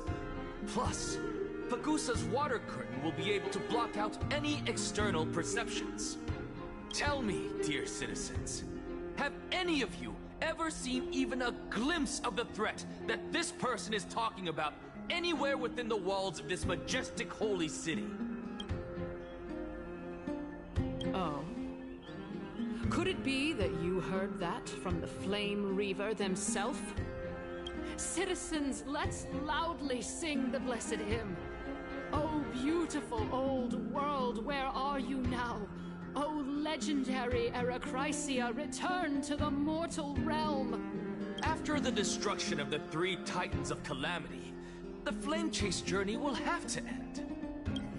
Era Chrysia! Yes! Yes!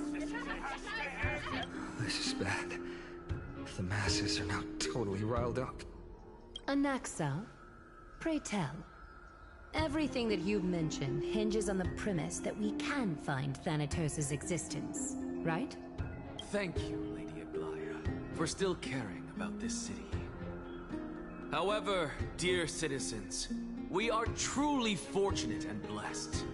For Castorus, Idonia's goddess of death, will surely find Thanatos under my guidance. What? With that, I solemnly promise that the core flame Lady Castorus brings back will be personally managed by the Council of Elders. Thereafter, if we are able to garner the support of all of you at the Citizens' Assembly, we shall spare no effort in ensuring that the Era Chrysia will return to our world once again.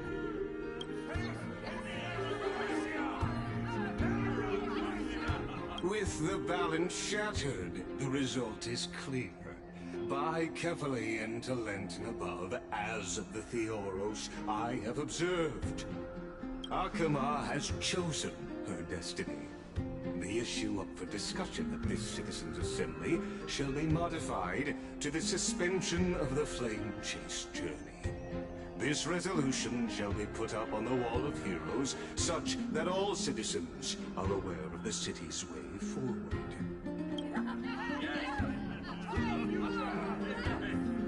Aglaya, dear Aglaya, what has caused your heart to soften? You also don't seem to be as quick-witted as before. Wag your tongue as much as you like. Since the Flame Chase journey has been preordained by the prophecy, our failure has never been on the cards. Well then, I guess we'll find out if that's true at the Citizens' Assembly.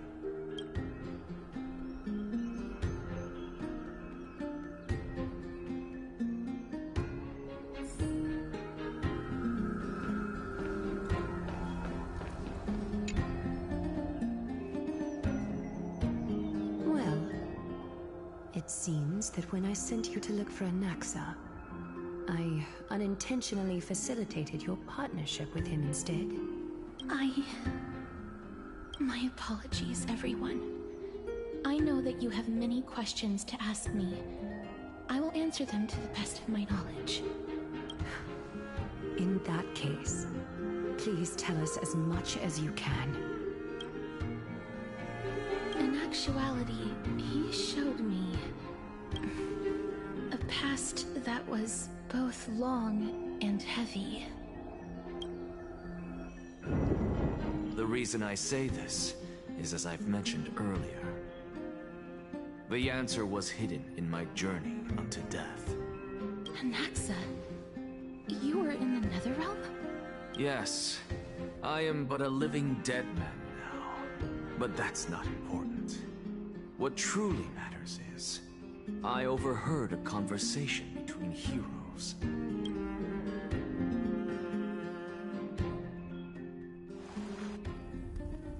Have you heard of this tale before? A tale about the ocean god's treasured pearl, our hometown. It was a seaside town which enjoyed the ocean breeze and glorious, peaceful times, thanks to the wisdom of its ruling queen. Until one day, an evil dragon descended upon the town. Its wings were large enough to blot out the sun, while its claws were sharp enough to rip the waves apart. It barged into the tall tower and devoured the queen's beloved daughter. It even settled itself in her bedroom, like a tyrant king. The queen assembled 300 warriors who managed to subdue the evil dragon by chaining it up. However, when the queen slit open the dragon's belly, she realized that the princess had long since been digested, and all that was left of her was a pile of bones. Devastated, the queen wept for several days. It was then that a devious, smooth-talking scholar arrived at the palace and suggested that the princess could be revived through the use of dragon bone and dragon blood. That liar called this process the secret art of alchemy. The princess was reborn! The queen was overjoyed, blissfully unaware that the evil dragon's soul still lurked within the princess's body. As revenge, the evil dragon swallowed the poor queen, the glib liar, the courageous warriors, and all of the town's innocent civilians in a single gulp. Worse still, the souls of the deceased refused entry to the Netherrealm because they were filled with regret. Forced to roam the mortal realm, these resentful souls ultimately converged into a river of souls that would not retreat for a long time. The terrifying death had consumed all. Thereafter, our hometown fell into ruin as well. Until...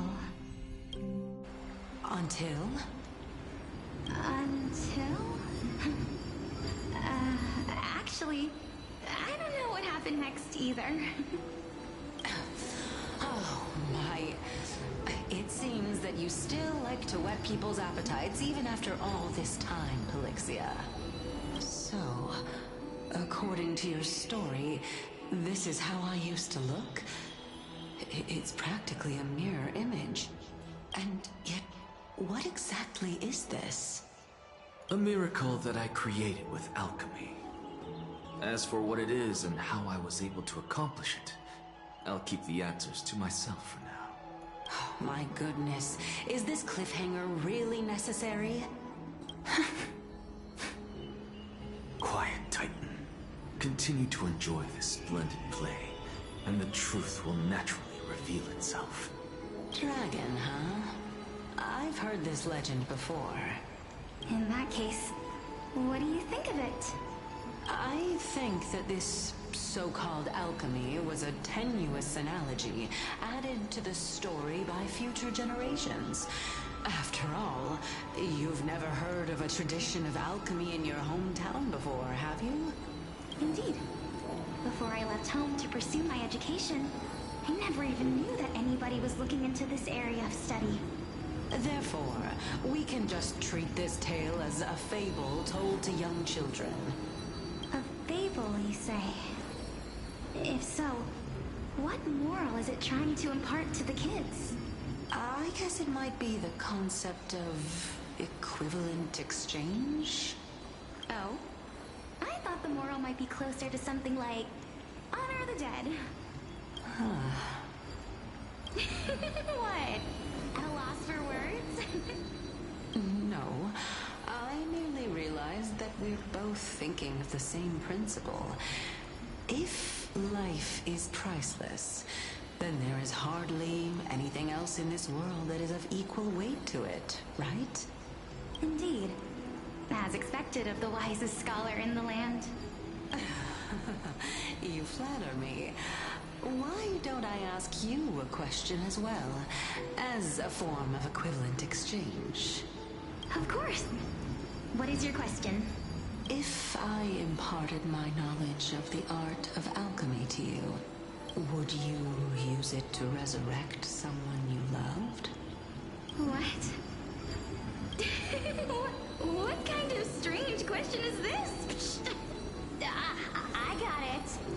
You're just trying to get me to tell you whether I like anyone, right?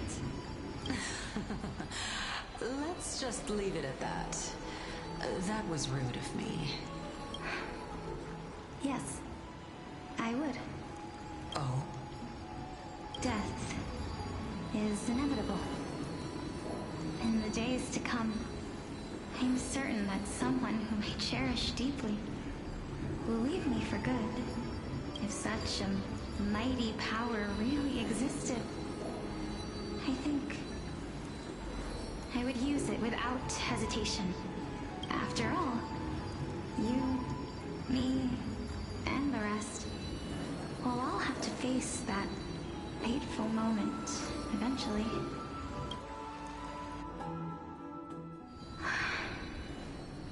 My time is finally here. However, perhaps because of my firm belief in the immeasurable value of life, I am unable to complete the trial. You shall wither, and through that, the dead will sprout again from the remains, and be reborn with the dead flame. It is a pity that fate is such a cruel mistress. Is there no other way of interpreting those words? I'm afraid that the meaning is clear. Between my sister and me, one must pay the price. Our trial can only be completed when the one chosen sacrifices her life. I'm afraid that the prophecy might even have selected a pair of twins for this exact purpose. Fortune makes fools of us all. My sister is prepared to sacrifice herself. And yet, I can't do the same. How absurd. My time is almost up, but I'm still afraid to welcome death. What should we do? If I'm ultimately not able to make up my mind... Since Chaos is willing to guide all of us and leave this trial to the end, there is still plenty of time for you to ponder. That's right. Don't allow the fog of an uncertain future to cloud your mind. Trial, prophecy, the topics that they're discussing seem familiar. But these three people must not have left their names in the epics. Otherwise, I would have some recollection of this. Amphoreus' history before the Titans were born was complete chaos. Is that not strange by itself? I have long held three hypotheses about this. However, let's continue watching for now.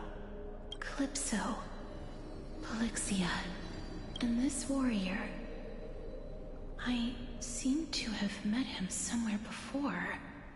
Regarding this matter, Nias, are you confident that you'll complete your trial? Of course. Though, I am worried about what will happen once I've emerged victorious.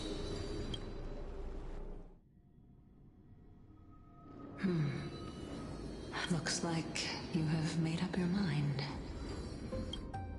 Yes, this is the safest course of action.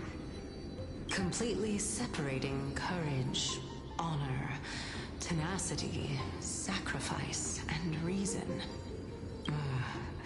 You really know how to make things difficult. Please, young lady, witness my fall and demise. Lady Calypso, you shall host the soul-rending ceremony. I do not understand. Why would you dare to sacrifice yourself for a future that you won't get to witness? Because this is our destiny. The power that resides within me is so intense that I will one day be engulfed by it. Furthermore, a valorous death before glorious return has always been the path I chose to walk. A journey I began long ago. If your sister or cows were in my position, I believe they would make the same choice as well.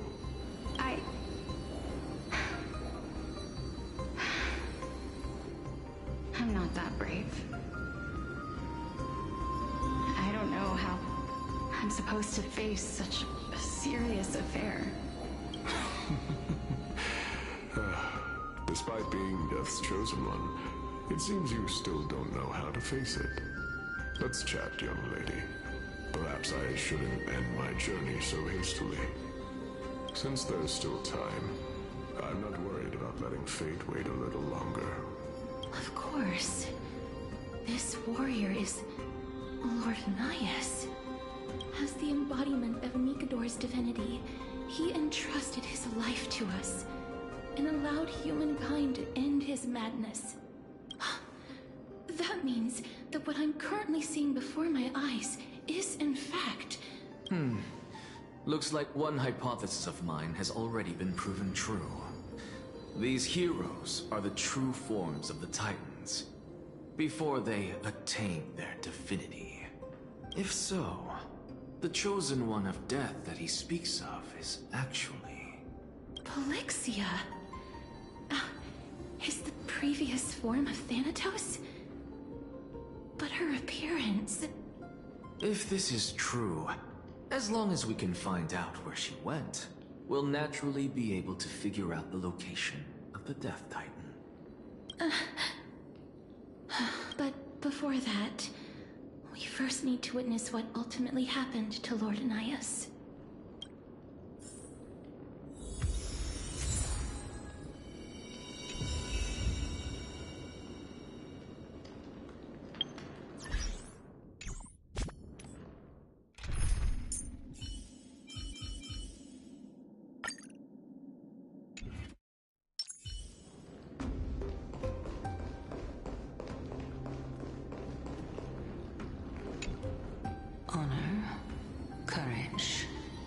Tenacity, sacrifice. And finally, the only thing that remains is reason. Cheer up, young lady. There is no need to shed tears over a glorious death. All farewells in this world are sorrowful, Lord Nias. No, young lady. As a warrior, I have witnessed too many bitter deaths. But now, all I feel is peace. I did not know until this moment that mortals could live their lives in such a way. Although only a sliver of your soul remains, you remain so optimistic. Or maybe truth is that you aren't able to feel sorrow anymore? To be honest, I don't know either. But I am certain of one thing. This is not an acceptance of death nor apathy toward it.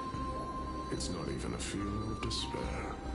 I am just enjoying what remains of my life to the fullest. Enjoying? Indeed. Along this journey that we've taken together, not only have I changed the world, I myself have also changed in the process. And now I have reached the journey's end. When I look back and see the grand epic that I've personally written, how could I not revel in that fact? But when you depart the mortal realm, won't all of your accomplishments be reduced to nothing? Separation and death are two sides of the same coin. Reconciling this doesn't come easily for a mortal. Finally, let me recount to you a story of mine, young lady. The first time I returned from the battlefield, I felt extremely hollow. The calamity had devoured everybody on the battlefield but me. When I returned to the city alone, the citizens held a banquet for me that was far from pleasant. I felt as though I was still on the battlefield, and the person who had returned was nothing but an empty shell. It was late into the night by the time the banquet ended. My head still reeling, I returned alone to the barracks. On the way back, I encountered someone. It was a crazed scholar looking at the night sky and muttering to himself by the side of the road. Although I tripped over him and fell, I wasn't angry in the slightest. And maybe because I saw myself in him, I inexplicably asked him a question. Do you think that it'd be better if we just died on the roadside like a couple of stray dogs? To my surprise, he shrugged his shoulders and sighed. How does someone who is currently experiencing death, dying and living, afford the same amount of bliss? Now please go away and don't block my starlight. Are you trying to say that there is no difference between living and dying? For they are both journeys that lead toward death? That's exactly what life is, and death is, but a scale to measure how valuable the journey was. Journeys and epics are only glorious and magnificent because all things eventually fade to dust. Therefore, young lady, don't detest your fate. Instead, willingly and respectfully embrace it. The embodiment of strife telling me about the majesty of the world. Indeed. I believe that when the fated moment eventually arrives, you will be able to understand my words. It is time for me to knock on death's door. I will set up a long table at the end of the road and humbly await your arrival. When that moment finally comes, let us drink and be merry then.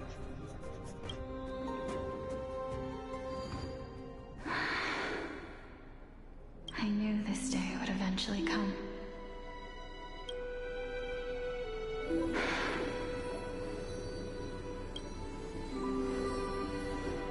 Are the both of you ready? Mm-hmm. Calixia. I'm here.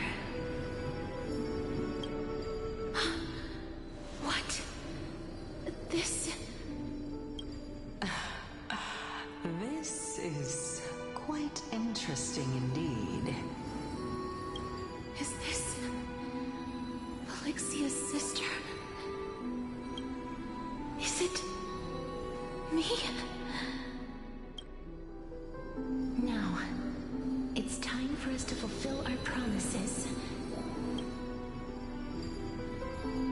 Are you afraid? What are you afraid of? That I won't be able to do it.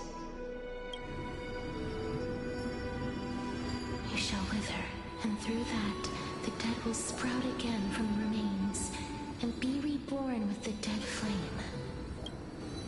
As foretold in the prophecy and according to our vows, once it all ends, we must face our fated moment head on.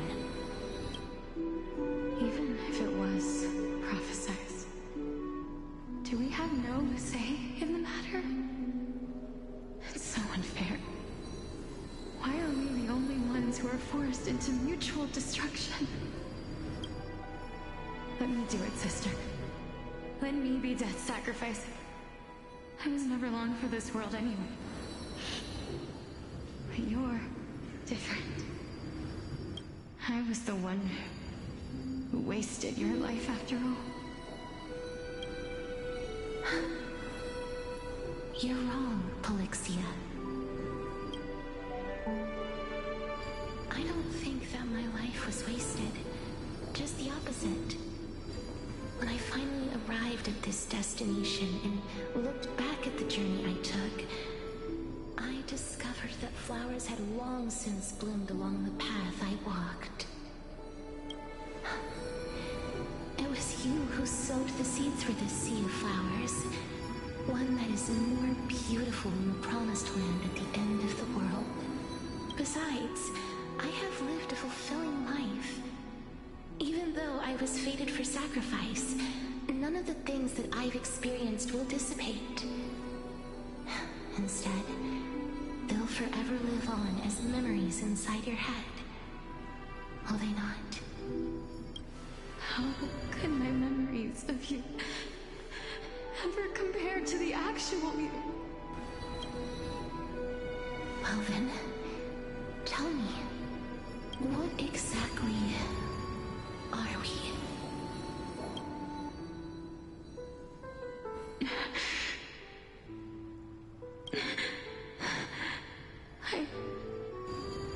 I don't know.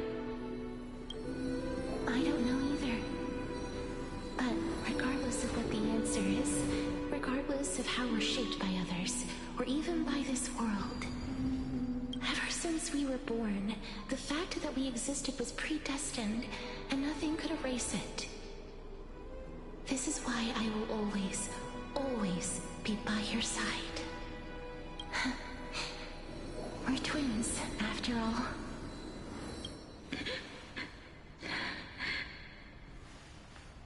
All right, my dear Polixia. It's time to extract my heart and light the flame of death. After that, use it to plant the first bud in the prophesied new world.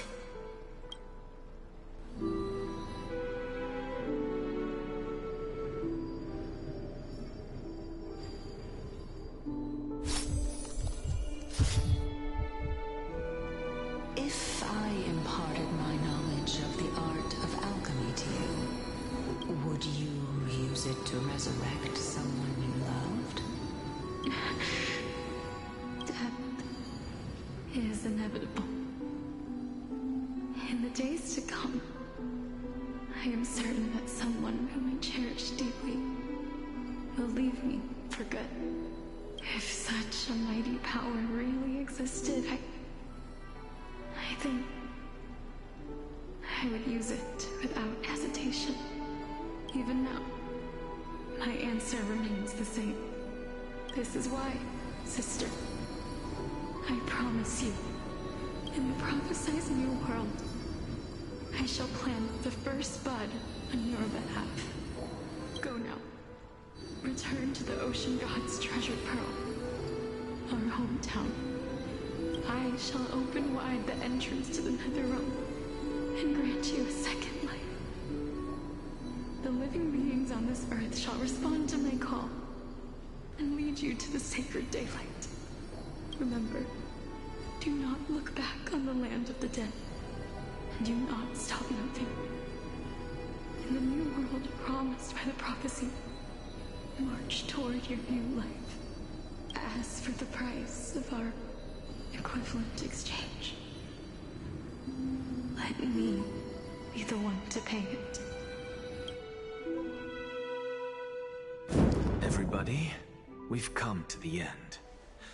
Unfortunately, I am not compatible with the Supreme Being, so I was unable to completely fuse their soul into my own body. However, being able to glean all this from them is exciting enough. I'm certain of this now. Before the Titans that we are well acquainted with were born, a group of heroes roamed the land. These heroes followed a prophecy and took possession of divine authorities one by one, until they eventually became the pantheon of the New World. Just like the flame chase journey of today, Amphoreus' history is cyclical in nature. Huh. What a startling revelation. This means that the demigods, who bear the core flames, will also become the new Titans at the world's end, thereby shaping a new world? I believe that this is the truth behind the Era Nova, as mentioned in the prophecy. This is utterly unbelievable. Besides, those twins in the past, even if they really are Thanatos, their whereabouts are still unknown even today. Are their whereabouts truly unknown? Didn't Polixia mention that seaside town? The birthplace of alchemy and the tale of the dragon. In our world, there exists a city which perfectly matches that description. Styxia. But the people there worship Vagusa and bear no relation to Thanatos.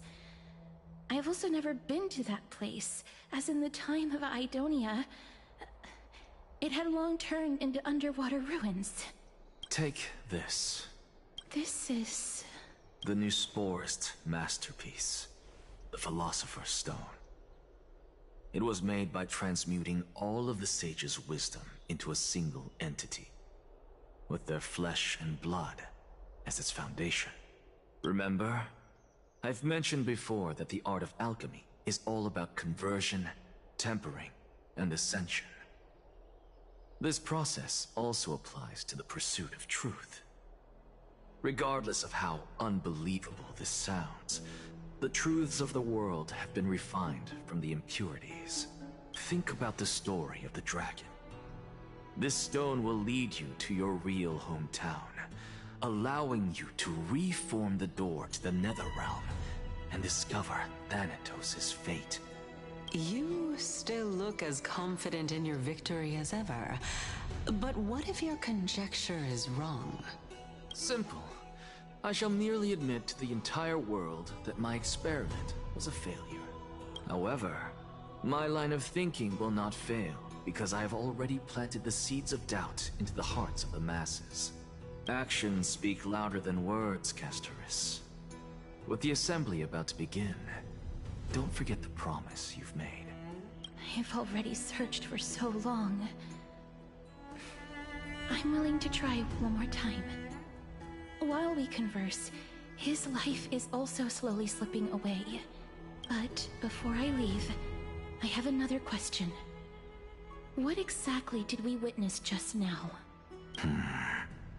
That was the world imprinted in Kefali's soul. If we are to prove its existence, you must take the final step. Go. Do not disappoint me. I understand. Hey, child of humanity. Don't get antsy. I still remember the question you posed to me. As a scholar, I do not wish to offer up ambiguous conclusions. Let's discuss this topic again when she manages to find the evidence. I merely wanted to ask, was that stone transmuted from your heart? If so, rebirth is no longer an option for you. Why not? When I was a child, I lost someone dear to me. When I was a teenager, I lost my faith. A while back, although you saved my life, I also lost my soul in the process. Now I'm merely forsaking my body. What's the big deal? Why are you always finding ways to die? Isn't it good to be alive?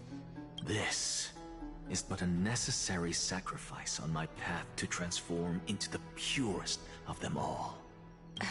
Can someone who's dead even claim to be the purest of them all? Furthermore, if your hypothesis is proven correct, does it not just confirm that the myths are true, and thereby invalidate all your theories? No, it's just the opposite. If my hypothesis is correct, it means that I can actually ascend to godhood and reshape this absurd world that you all have created.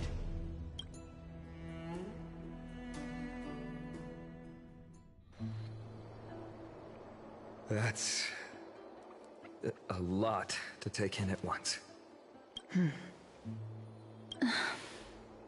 Lady Aglaia, please, let me explain. Go on. You know that the core flame of death has always been the greatest unknown regarding the Era Nova, which is why both you and Kindness desire to gain the power to control that core flame in the approaching Citizens' Assembly. Professor Anaxa has come to a consensus with Kindness. They want to suspend the trial once Thanatos' core flame is reclaimed, hoping thus to eradicate death from this world. If they're successful, then the flame chase journey will cease, and Akama can enjoy everlasting peace. But I know this runs counter to your wishes. So long as we do not usher in Era Nova, the Black Tide will never be eradicated. Even with Lord Mighty on the front line, and the Black Tide not posing an immediate risk, the danger nevertheless remains. Honestly, it's difficult for me to assess the pros and cons in this decision. But someone must bring the core flame before we can begin negotiations over it. The Titan could be very near. I cannot let this chance slip by. Besides, someone has to make this trip to bring back Mr. Soul. Well said. You already had every reason to seek an audience with Thanatos. It's that great performer who has weaponized your wishes and placed us in this difficult situation. A world without death. Do you desire that too? If fate dictates that my path must oppose yours, I will do all I can to resist it and protect what I aspire to achieve. Lord Mighty showed me that without taking the first step, all talk of what follows is moot.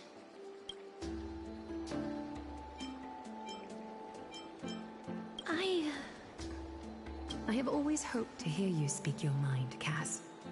And I am glad to have heard your true thoughts. Styxia. I visited that place in the past. Though it is now an island surrounded by the river of Soul's torrents, it's not hard to see its former splendor.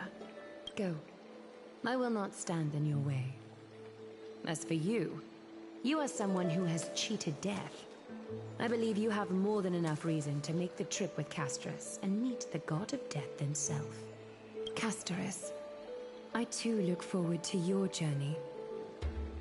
I wonder what kinds of new interpretations your completed story will bring to the Flame Chase journey. Thank you, Lady Aglaia. I hate to put a damper on this heartwarming moment, but if Styxia is now an island surrounded by the river of Soul's torrents, then how do we find a way in? Lady Trebe is probably... The answer is quite simple. In the Mids, Zagreus once made the domain of the dead their treasure vault. That is to say, they could enter and leave the Netherrealm as they pleased. And if they could do that, then it follows that the demigod who inherited their divinity must be capable of the same. I'll see you at Memorial Palace at Action Hour tomorrow. Cypher shall be your guide to finding that ancient city.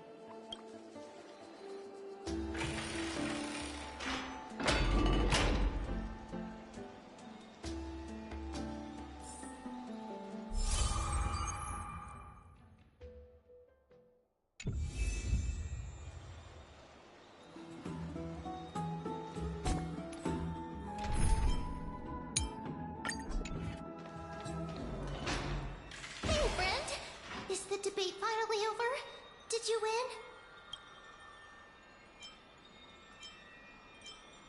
Won a glorious defeat. You sure know how to look on the bright side.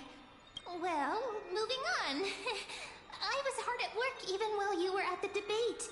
I borrowed a mountain of books from Cass to see if I could find a way to solve your problem. Let's see.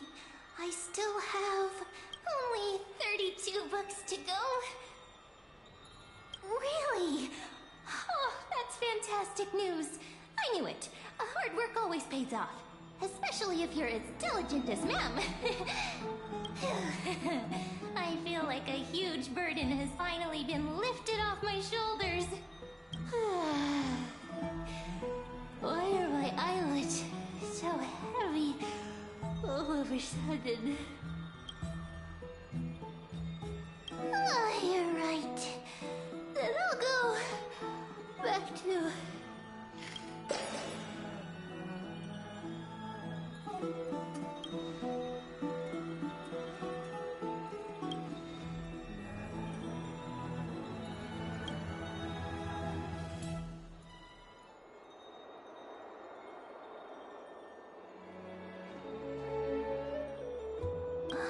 Cass? What a surprise. Lady Treby. Is something troubling you? I just wanted to speak to Lady Trian for a bit before I set off. No matter how breathtakingly beautiful Styxia once was, the place is now the domain of the departed. There is no telling what we'll encounter there. I don't want to have any regrets. Has anyone told you that your eyes are sparkling today? Is that a figure of speech? In the past, when you did smile once in a while, all of us could see that your heart remained troubled, even as you smiled. Lady Treby, you know perfectly well that see you tomorrow is nothing but a white lie. I hope your toughness is not a mask hiding a lonely heart. Cass, you hardly ever talked of your past. None of us knows what you went through, apart from Maggie. But we know it must have been filled with pain and hardships, as it is the fate every Chrysosaur is destined to live out. We are just happy for you that the core flame you're meant to inherit has finally surfaced. Isn't it a little too soon to say that? But you already know where tomorrow is, don't you? There's no need to rely on anyone else. Just give it your all and leave no regrets. We have always believed that your embrace is just as warm as everyone else's, because we embrace others to comfort them. And Cass, you're the kindest Chrysosaur we know. Thank you, Lady Treby. This feeling... it's hard to put into words. I suddenly found myself with so many wishes. So much I want to accomplish before setting off. Then go do it, Cass. Trian was actually working on a surprise gift for you. It's a pity she didn't get to finish it. But now Trinan and I are working on it, and we'll make sure to give it to you. So, let's meet back here when you return from Styxia. Safe travels. See you tomorrow!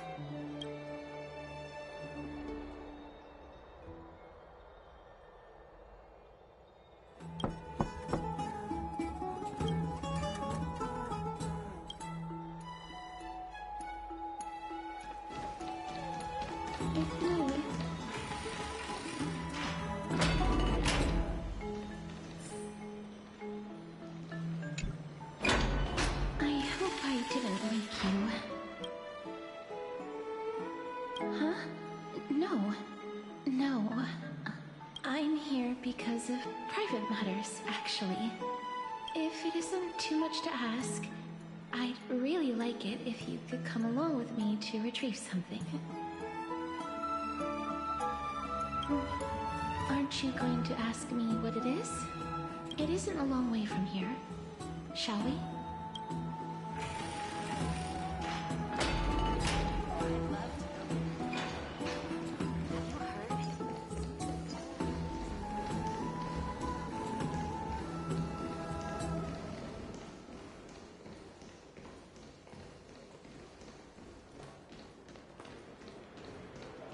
The streets are packed. I want to vote! Tell me how I can vote!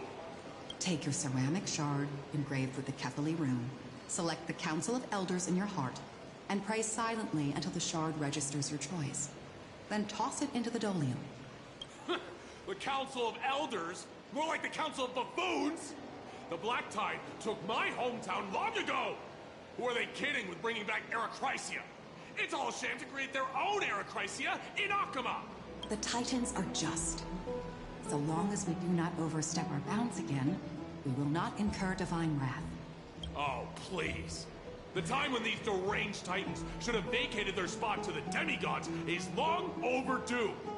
You'll see soon enough, you old fogey. And I pray that Talantan smacks some sense into you with their scales. We shall see how this turns out. That was quite a spectacle.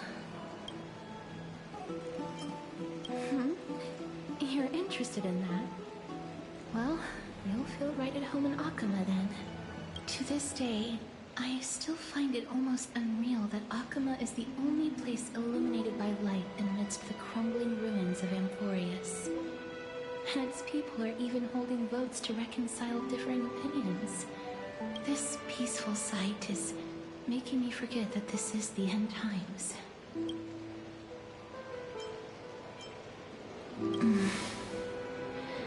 Before coming here, I had lived for many years in Idonia, a city of rime and frost. The people there were devotees of Thanatos, and were well known for their unique burial rites and traditions. Traditions that I played a major role in. Yes. You now know me as the Mortician of Akama. But back in those days, I was Idonia's Maiden of War. I was trudging across the frosty plains on my own when the Idonians found me. They saw the curse in me as a blessing from Thanatos, and believed that my hands could correct the Erechrysia's mistake and lead them to meet the great god of death.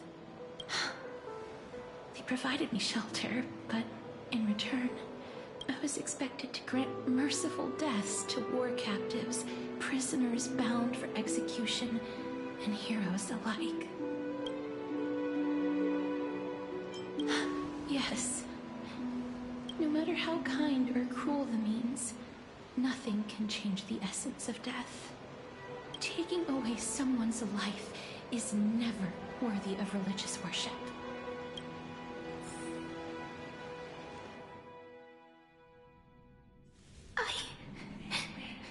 I can't do it. Their voices, they pierce my ears. The pleading. The thanks. I know that feeling, child. I was once as lost as you are now. But you must respect those walking towards death. Just like how you should respect yourself as the Holy Maiden granting humans glory and liberation. What you're asking me to do is no better than the task of an executioner. And yet you want me to respect myself. No matter the titles, I am still taking away human lives. This won't be the first time that Edonia's fanatical nether warriors have faced death. On the contrary, recruits new to the battlefield often run away from their first fight. Death is the mightiest and gravest power in this world. The fact that you can wield it means you are deserving of respect. That's such a reason. Then let me tell you a story. In Idonia, the great swords commonly used by executioners are called Draconian, in memory of Drakon, an elderly executioner. The sword has 3 air holes along its body. If the sword is swung down swiftly and accurately, the holes would make no sound, and the executed would also depart this world quickly and painlessly. But should the executioner have any hesitation, the holes would produce a piercing whistle. On that cue, the screams of the executed are sure to follow. Every executioner after Drakon is to hone their sword skills every day in preparation of future executions. Every swing of their blade must be more resolute than the last, for failing to do so will bring pain.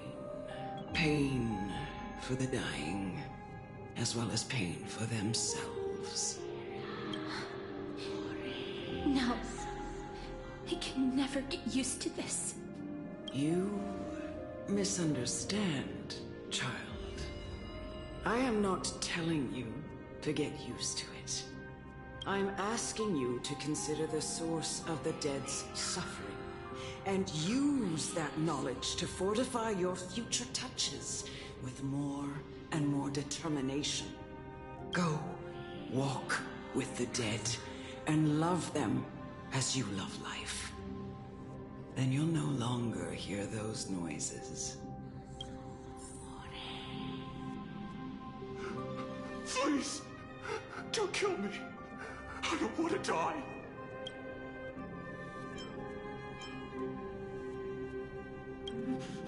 No!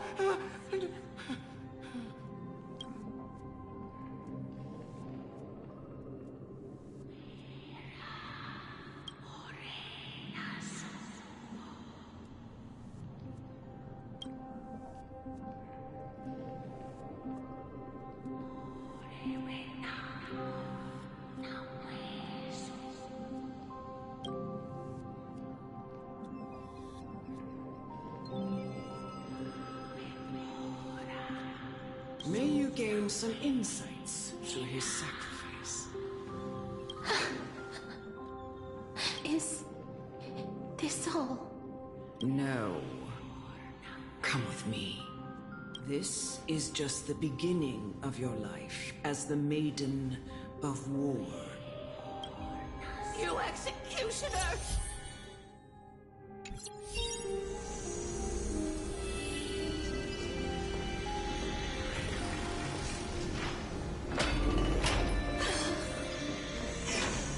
Holy Maiden!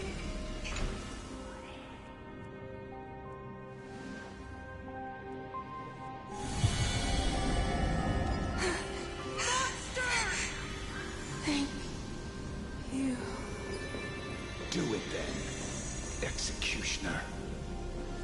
You...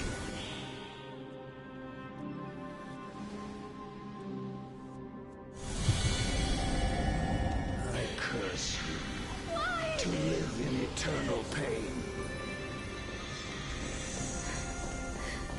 Please, grant me release.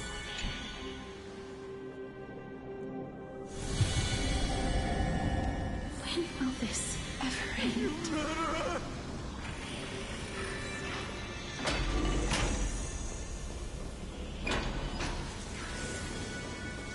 Come. Fulfill your duty. What are you trying to do with me?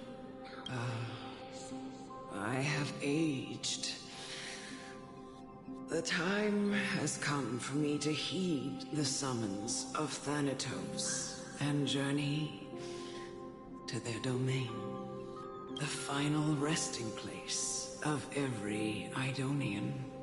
You're not that old yet. You still have many, many years ahead of you. No.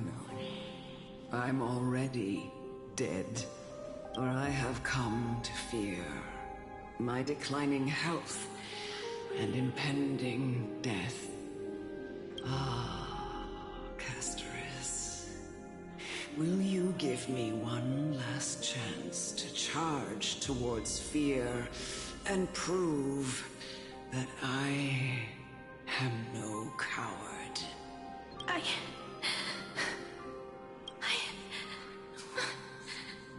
can't take this anymore! Child, it was I who brought you here from the frosty plains and set your farcical fate in motion. It was also I, Chief Executioner of Idonia, who forced the heavy duty of executing others onto you. I've always known that you have doubts and even anger about my faith and about me. I never had a choice. Indeed. We essentially abducted you. Yet you can end any sinful life with just a touch of your fingers. Shouldn't it be easy for you to escape from here? I'll never do that. It doesn't matter how lightly the Idonians take death, or how readily they accept it. I simply can't do it. I knew I was right about you. What do you mean? I've taught you and cared for you as my own daughter all this time because of this blessing that's been with you since your birth. I know no one else in the world would understand the weight of life and death more than you do. In the eyes of an Idonian, death is the end of all life.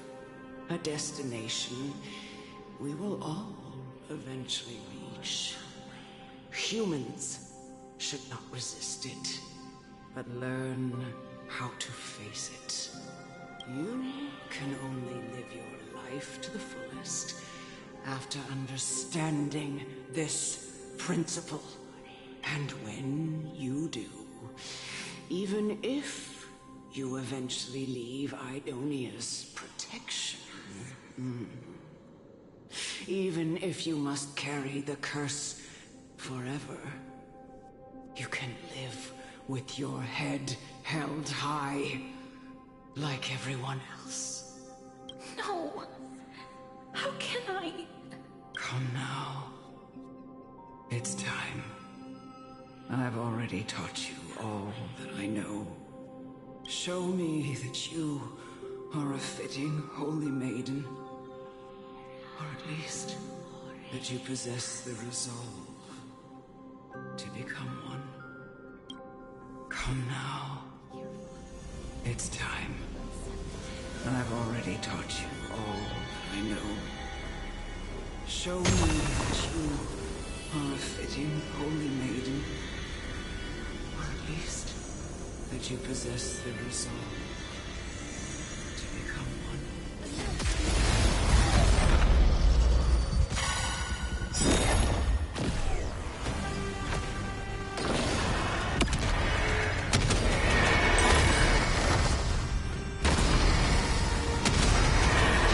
May death protect us! As you wish. The strength. Time for the master stroke. Show no mercy. Awaken, thorn scales. World-cleansing dragon. Heaven, sir. Rise! There's more to life. Existence is unity. Here, this thunder!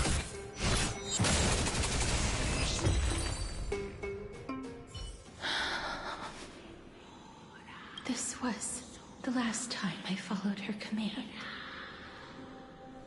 I gently touched the elderly woman before me. The executioner, who had seen too much death, died the same way as everyone else.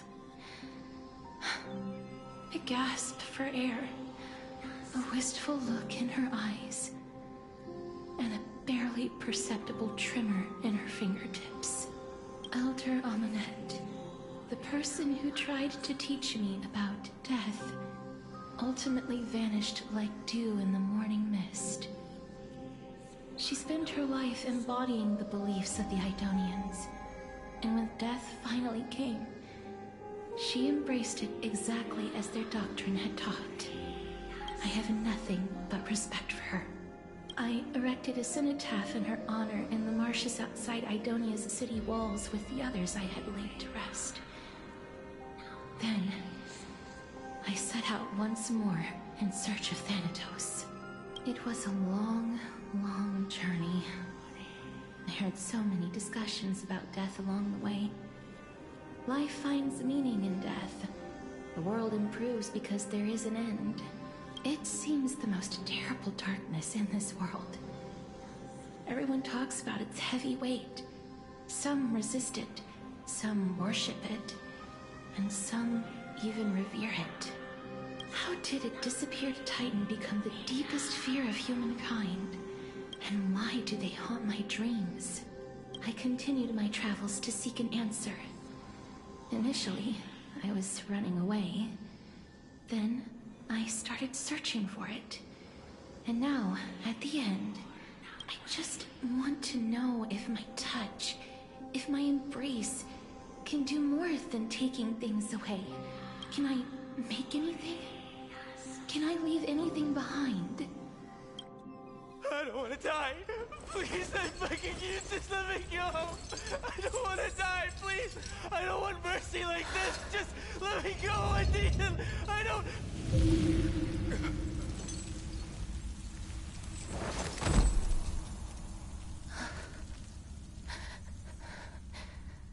I hate these icy hands.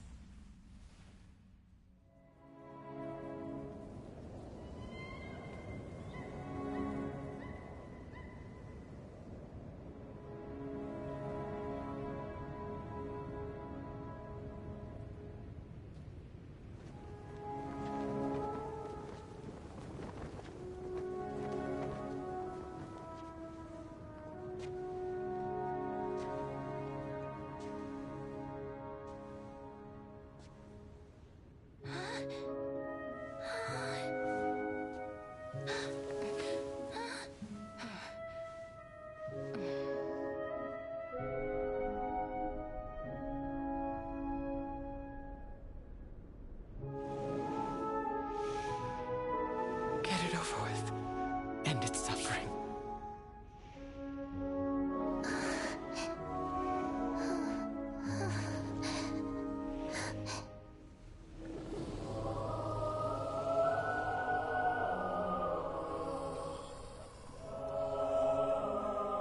The Reaper has blessed your hands.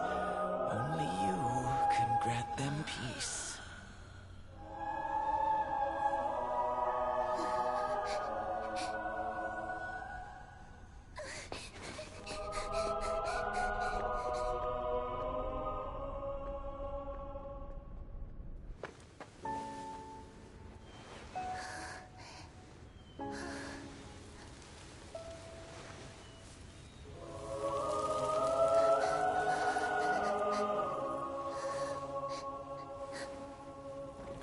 Embrace death. Walk alongside it.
that you, Castorus?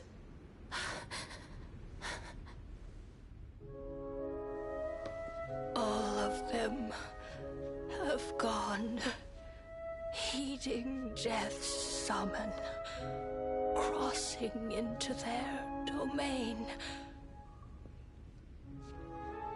I must go too. I don't fear it, just I have some regrets. Watching people leave this world again and again, it must be lonely for you. You must want to desperately embrace them before they go. I can't. These hands, they're too cold.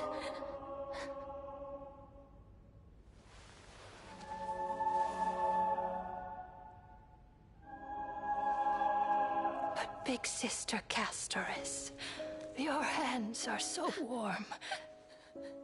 Just like anyone else's. So go on. Don't hold back. Give me a warm hug.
Can hands like these really be warm?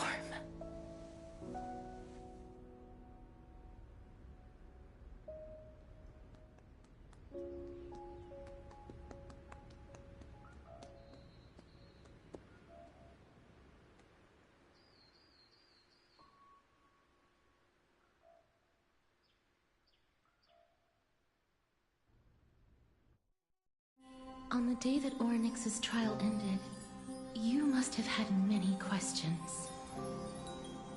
I felt just as confused.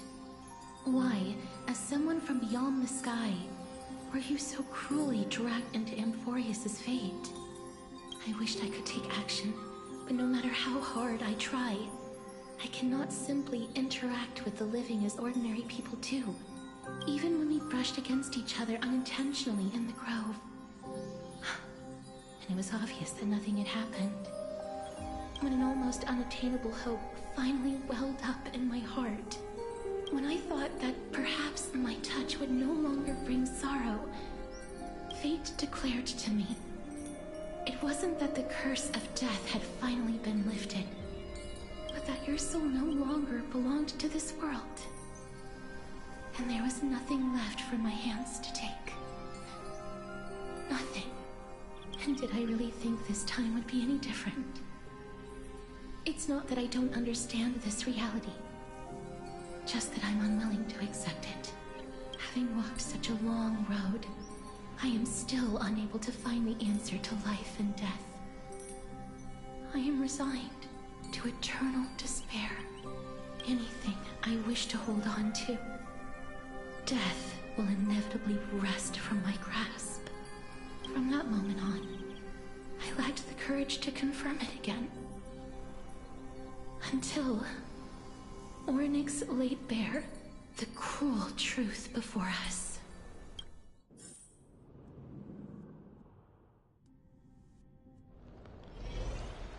But now, perhaps I might have one last chance.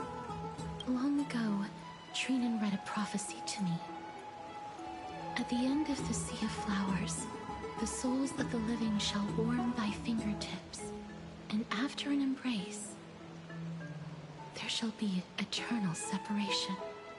I found no surprise in it, for her words sounded not like a foretelling, but a perfect reflection of my past. Embraces in this world are born of reunions, yet my touch speaks only of farewells. In that moment, I had no doubt that this destiny would weave itself through the entirety of my life. And yet, things have taken a turn for the better. Now that I can finally have an audience with Thanatos, perhaps I can rewrite the meaning of that fated prophecy. I have no reason not to give it my all, for your sake, and for my own. With that, I won't have any regrets.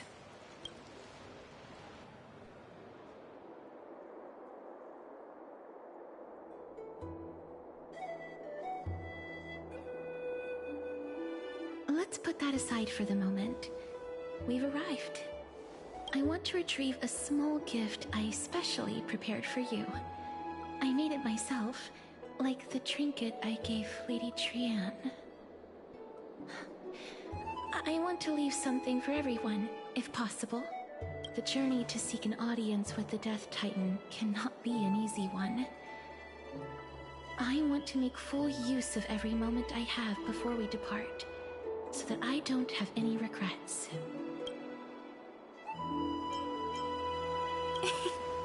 No, it isn't. You'll know when you see it. Look, it's right there. Huh? Where did it go? What's going on?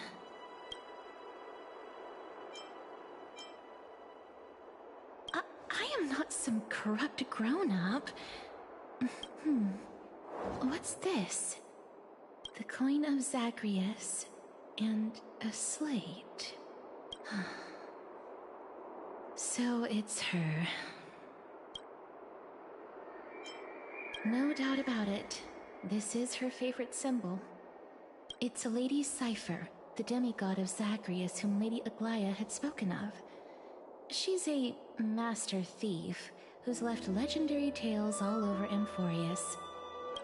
So many years have passed, yet she's still announcing herself in such a crass manner. Let's just do as the slate says and look for Lady Cipher.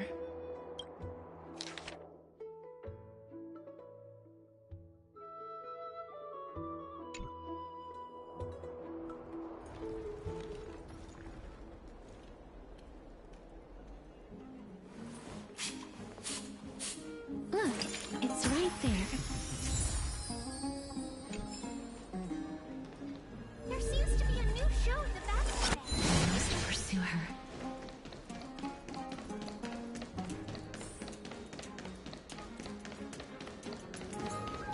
Huh? This is a trick she left for us.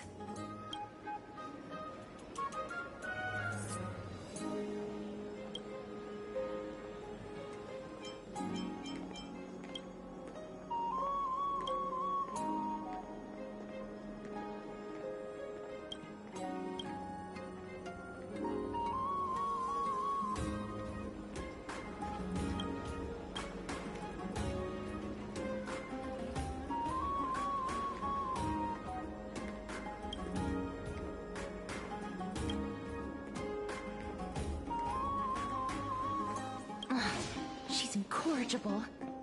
Follow me.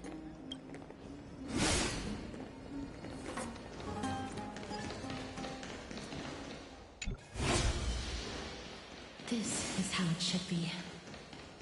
We must pursue her.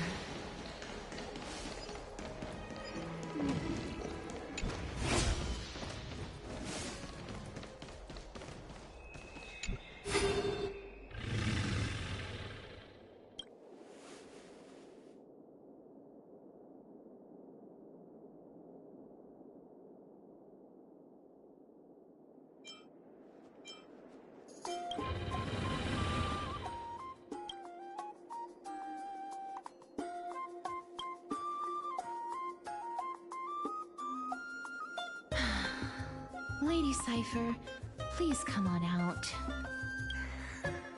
You're still careless as ever. Shouldn't you keep such a precious gift near your bosom? Since you know it's a gift for someone else, please give it back to me. Stop hiding among the people and letting the wind carry your voice. Now, since I know it's a gift, that just means I need to milk its worth. The children of the wind never stay for long in one place. Unless your offer is tempting enough to steal the wind. What say you? Name your price. I'll give you however much you want.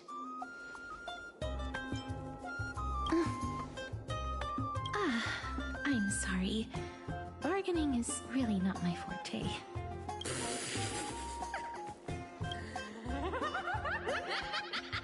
No wonder they call you Princess Homebody. Why don't you two come over to my place? It'll make a better venue for proper business discussions. You can find where I live through the winds I've sown. Right. Piece of cake. I can do that even if I can only sense your soul. Alright, I'll see you there. By the way, everyone cool with me collecting a deposit before we reach an agreement, right? Now, come this way.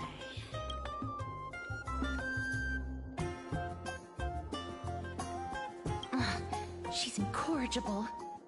Follow me.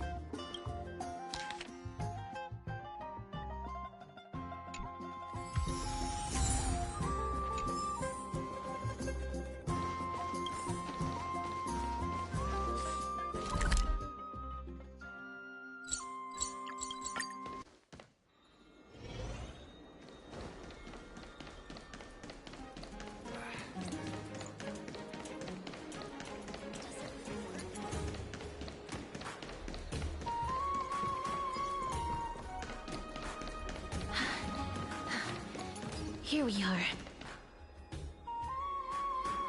Over here! Over here! No, not that way! This way! Come on. If I really wanted to hide, you'd never find me. So relax, you two.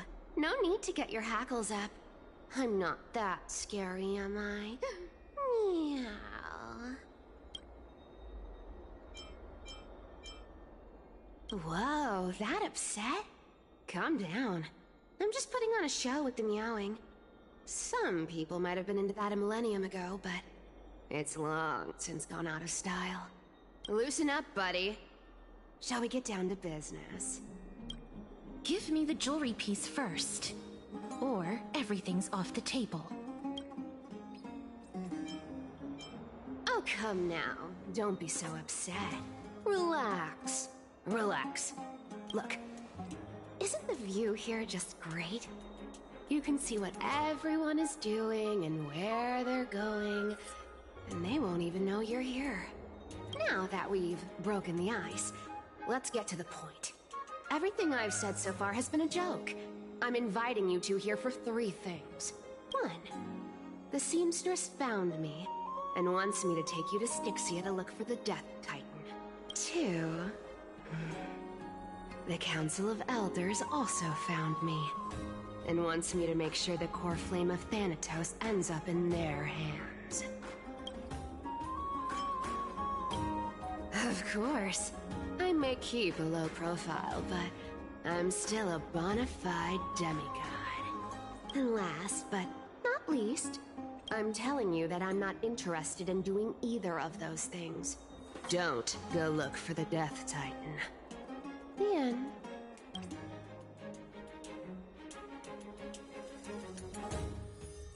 Whoa, this is some high-quality stuff.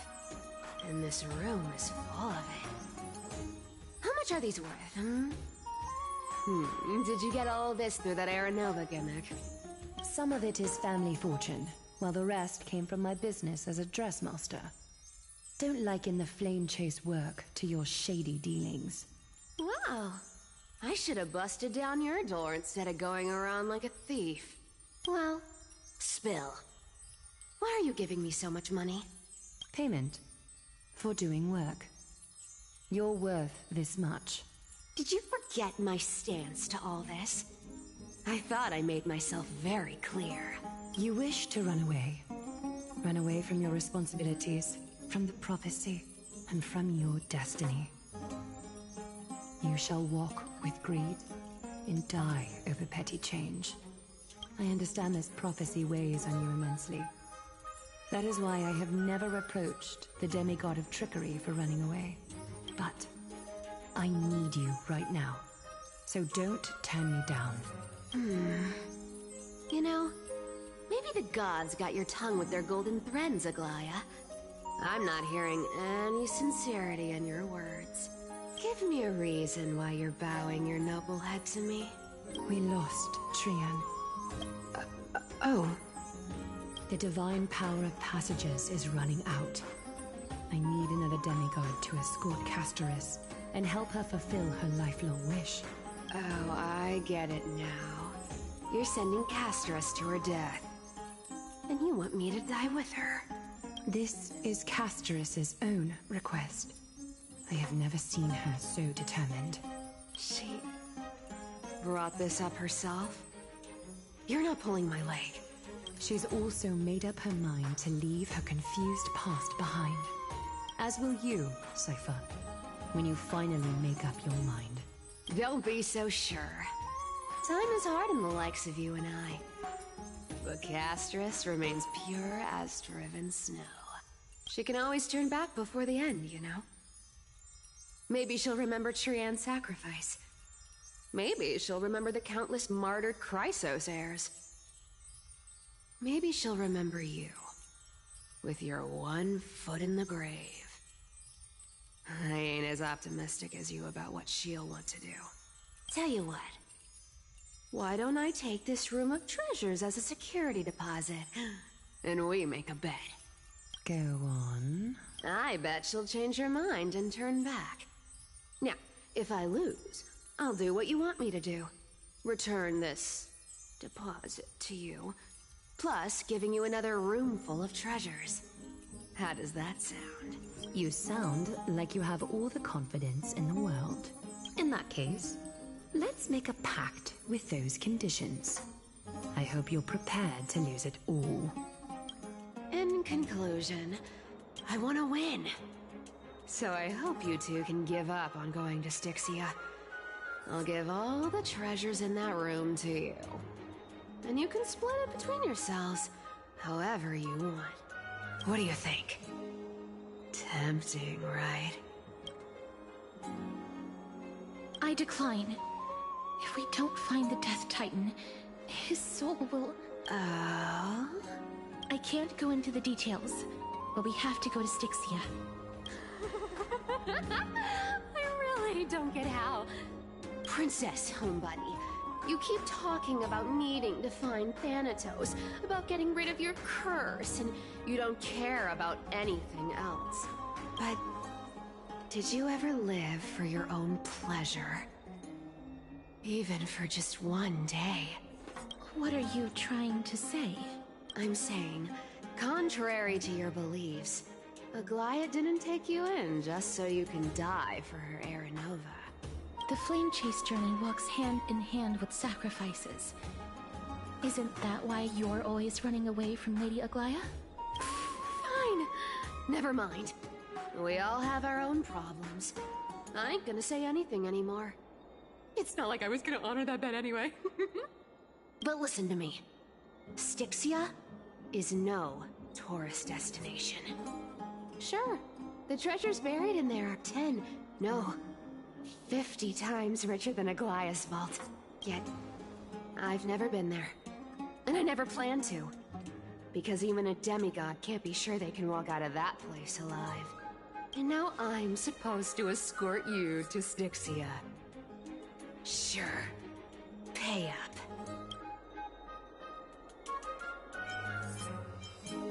Me too. I have lived a longer life than most people. Though I'm not as good at doing business as Lady Aglaya, I still have some savings.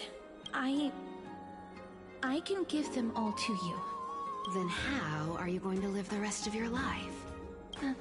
Then I'll give you 90. No, 80%. Well, don't mind if I do. 80% of Castrus's savings and a bottle of dew of divine blood. Not a bad trade. Okay. I didn't know you hold grudges. Gray mystery. Here! Catch.